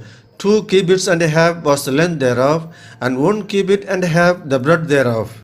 And he made 2 cherubims of gold, beaten out of one piece made he them, on the 2 ends of the mercy seat. 1 cherub on the end on this side, and another cherub on the other end on that side. Out of the mercy seat made he the cherubims on the 2 ends thereof. And the cherubims spread out their wings on high, and covered with their wings over the mercy seat, with their faces one to another. Even to the mercy seatward were the faces of the cherubims. And he made the table of shittim wood. 2 cubits was the length thereof, and a cubit the breadth thereof, and a cubit and a half the height thereof. And he overlaid it with pure gold, and made thereunto a crown of gold round about. Also he made thereunto a border of an handbreadth round about, and made a crown of gold for the border thereof round about. And he cast for it 4 rings of gold, and put the rings upon the 4 corners that were in the 4 feet thereof. Over against the border were the rings, the places for the staves to bear the table. And he made the staves of shittim wood, and overlaid them with gold to bear the table. And he made the vessels which were upon the table, his dishes and his spoons, and his bowls, and his covers to cover withal of pure gold. And he made the candlestick of pure gold. Of beaten work made he the candlestick. His shaft and his branch, his bowls, his knobs, and his flowers were of the same. And 6 branches going out of the sides thereof, 3 branches of the candlestick out of the one side thereof, and 3 branches of the candlestick out of the other side thereof. 3 bowls made after the fashion of almonds in one branch, a knob and a flower, and 3 bowls made like almonds in another branch, a knob and a flower. So throughout the 6 branches going out of the candlestick. And in the candlestick were 4 bowls made like almonds, his knobs and his flowers.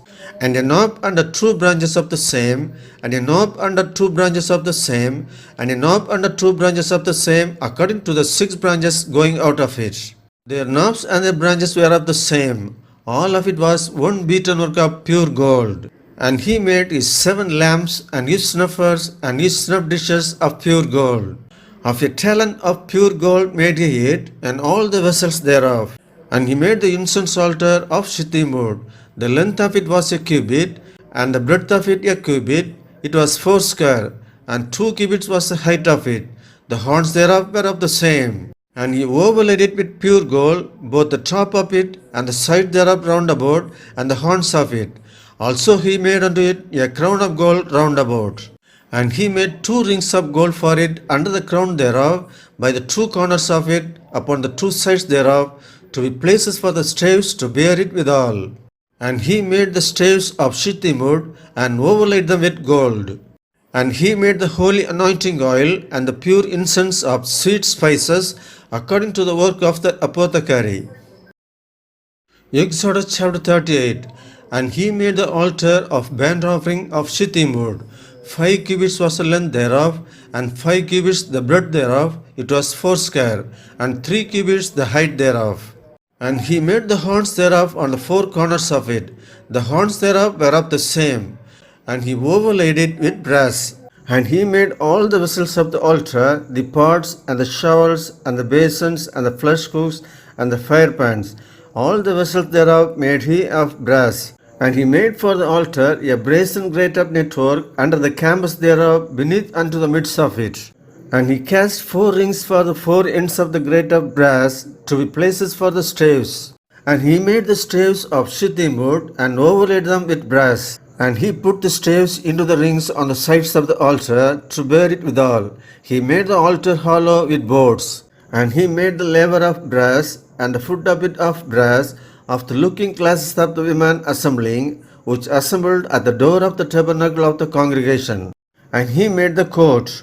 On the south side southward, the hanging of the court were of fine twine linen, and 100 cubits. Their pillars were 20, and their brazen sockets 20. The hooks of the pillars and their fillets were of silver. And for the north side, the hangings were 100 cubits. Their pillars were 20, and the sockets of brass 20. The hooks of the pillars and their fillets of silver. And for the west side were hangings of 50 cubits, their pillars 10, and their sockets 10. The hooks of the pillars and their fillets of silver. And for the east side eastward 50 cubits. The hangings of the one side of the gate were 15 cubits, their pillars 3, and their sockets 3. And for the other side of the court gate, on this hand and that hand, were hangings of 15 cubits, their pillars 3, and their sockets 3. All the hangings of the court round about were of fine twine linen, and the sockets of the pillars were of brass, the hooks of the pillars and their fillets of silver, and the overlaying of their chapiters of silver, and all the pillars of the court were filleted with silver. And the hangings of the gate of the court was needlework of blue and purple and scarlet and fine twine linen, and 20 cubits was the length, and the height and the breadth was 5 cubits, answerable to the hangings of the court. And their pillars were 4, and their sockets of brass 4, their hooks of silver, and the overlaying of their chapiters and their fillets of silver. And all the pins of the tabernacle and of the court round about were of brass. This is the sum of the tabernacle, even of the tabernacle of testimony, as it was counted according to the commandment of Moses, for the service of the Levites by the hand of Ithamar, son to Aaron the priest. And Bezaleel, the son of Uri, the son of Hur, of the tribe of Judah, made all that the Lord commanded Moses. And with him was Aholiab, son of Ahishamach, of the tribe of Dan, an engraver and a cunning workman, and an embroiderer in blue and in purple and in scarlet and fine linen. All the gold that was occupied for the work in all the work of the holy place, even the gold of the offering, was 29 talents and 730 shekels after the shekel of the sanctuary. And the silver of them that were numbered of the congregation was 100 talents, and 1,703 score and 15 shekels after the shekel of the sanctuary. A bekah for every man, that is half a shekel after the shekel of the sanctuary, for everyone that went to be numbered, from 20 years old and upward, for 600,000 and 3,550 men. And of the 100 talents of silver were cast the sockets of the sanctuary and the sockets of the veil, and 100 sockets of the 100 talents, a talent for a socket. And of the 1,770 and 5 shekels he made hooks for the pillars, and overlaid the chapiters and filleted them. And the brass of the offering was 70 talents and 2,400 shekels. And therewith he made the sockets to the door of the tabernacle of the congregation, and the brazen altar, and the brazen crate for it, and all the vessels of the altar, and the sockets of the court round about, and the sockets of the court gate, and all the pins of the tabernacle, and all the pins of the court round about. Exodus chapter 39. And of the blue and purple and scarlet they made cloths of service to do service in the holy place, and made the holy garments for Aaron, as the Lord commanded Moses. And he made the ephod of gold, blue, and purple, and scarlet, and fine twined linen. And they did beat the gold into thin plates, and cut it into wires, to work it in the blue, and in the purple, and in the scarlet, and in the fine linen with cunning work. They made shoulder pieces for it to couple it together. By the two edges was it coupled together. And the curious girdle of his ephod that was upon it was of the same, according to the work thereof, of gold, blue, and purple, and scarlet, and fine twined linen, as the Lord commanded Moses. And they wrought onyx stones enclosed in ouches of gold, graven as signets are graven with the names of the children of Israel. And he put them on the shoulders of ephod, that they should be stones for a memorial to the children of Israel, as the Lord commanded Moses. And he made the breastplate of cunning work, like the work of the ephod, of gold, blue, and purple, and scarlet, and fine twined linen. It was foursquare. They made the breastplate double. A span was the length thereof, and a span the breadth thereof, being doubled. And they set in it 4 rows of stones. The first row was a sardius, a topaz, and a carbuncle. This was the first row. And the second row, an emerald, a sapphire, and a diamond. And the third row, a ligure, an agate, and an amethyst. And the fourth row, a beryl, an onyx, and a jasper. They were enclosed in ouches of gold in their enclosings. And the stones were according to the names of the children of Israel, 12, according to their names, like the engravings of a signet, everyone with his name, according to the 12 tribes. And they made upon the breastplate chains at the ends of wreathen work of pure gold. And they made 2 ouches of gold and 2 gold rings, and put the 2 rings in the 2 ends of the breastplate. And they put the 2 wreathen chains of gold in the 2 rings on the ends of the breastplate. And the 2 ends of the 2 wreathen chains they fastened in the 2 ouches, and put them on the shoulder pieces of the ephod before it. And they made 2 rings of gold, and put them on the 2 ends of the breastplate upon the border of it, which was on the side of the ephod inward. And they made 2 other golden rings, and put them on the 2 sides of the ephod underneath, toward the forepart of it, over against the other coupling thereof, above the curious girdle of the ephod. And they did bind the breastplate by his rings unto the rings of the ephod with a lace of blue, that it might be above the curious girdle of the ephod, and that the breastplate might not be loosed from the ephod, as the Lord commanded Moses. And he made the robe of the ephod of woven work, all of blue. And there was an hole in the midst of the robe, as the hole upon habergeon, with a band round about the hole, that it should not rend. And they made upon the hems of the robe pomegranates of blue and purple and scarlet and twined linen. And they made bells of pure gold, and put the bells between the pomegranates upon the hem of the robe round about between the pomegranates. A bell and a pomegranate, a bell and a pomegranate round about the hem of the robe to minister in, as the Lord commanded Moses.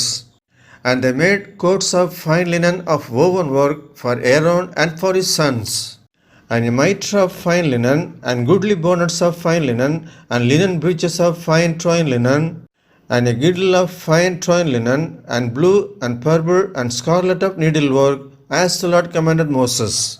And they made the plate of the holy crown of pure gold, and wrote upon it a writing like to the engravings of his signet, Holiness to the Lord. And they tied unto it a lace of blue to fasten it on high upon the mitre, as the Lord commanded Moses. Thus was all the work of the tabernacle of the tent of the congregation finished.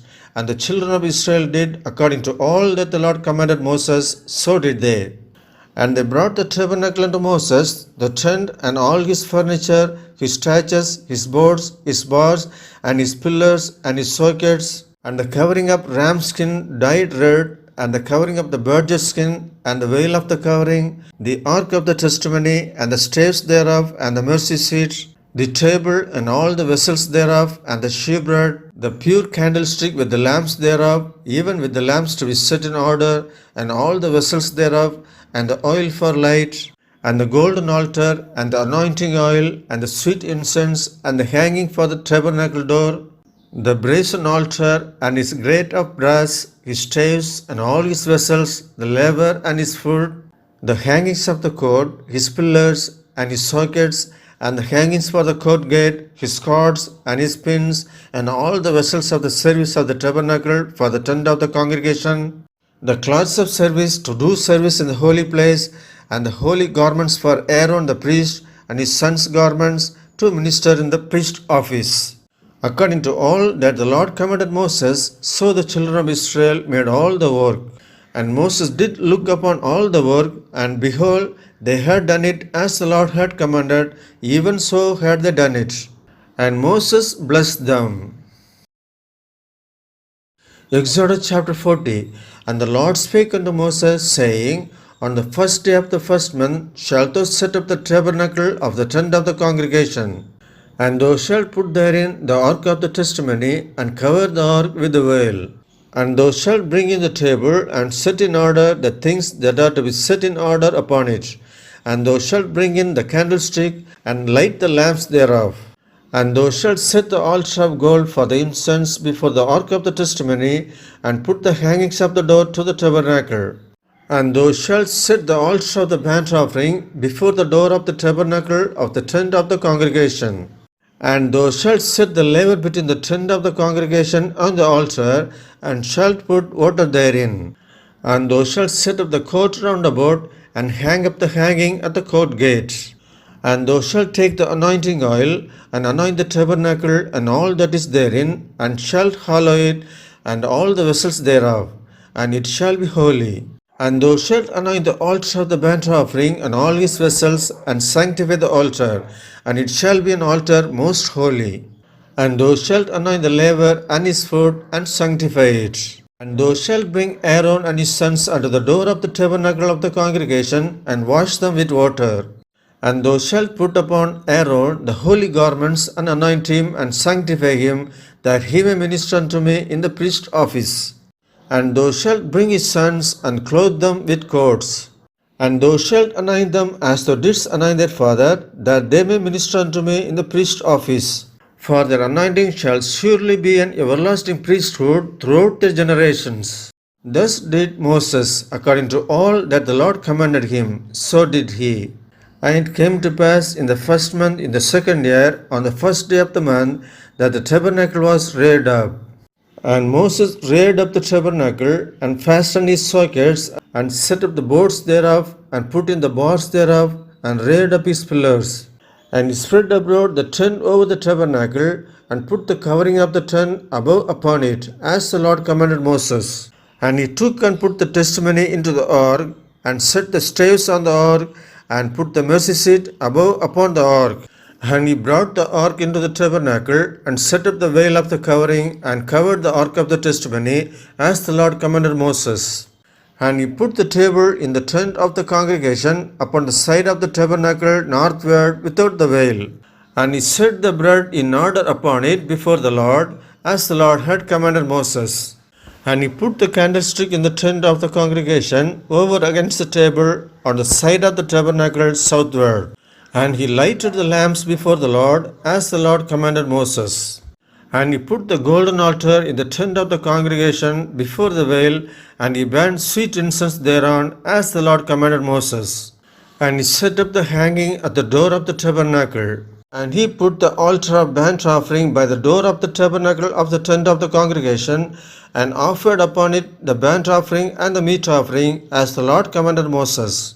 And he set the laver between the tent of the congregation and the altar, and put water there to wash withal. And Moses and Aaron and his sons washed their hands and their feet thereat, when they went into the tent of the congregation, and when they came near unto the altar, they washed, as the Lord commanded Moses. And he reared up the court round about the tabernacle and the altar, and set up the hanging of the court gate. So Moses finished the work. Then a cloud covered the tent of the congregation, and the glory of the Lord filled the tabernacle. And Moses was not able to enter into the tent of the congregation, because the cloud abode thereon, and the glory of the Lord filled the tabernacle. And when the cloud was taken up from over the tabernacle, the children of Israel went onward in all their journeys. But if the cloud were not taken up, then they journeyed not till the day that it was taken up. For the cloud of the Lord was upon the tabernacle by day, and fire was on it by night, in the sight of all the house of Israel throughout all their journeys.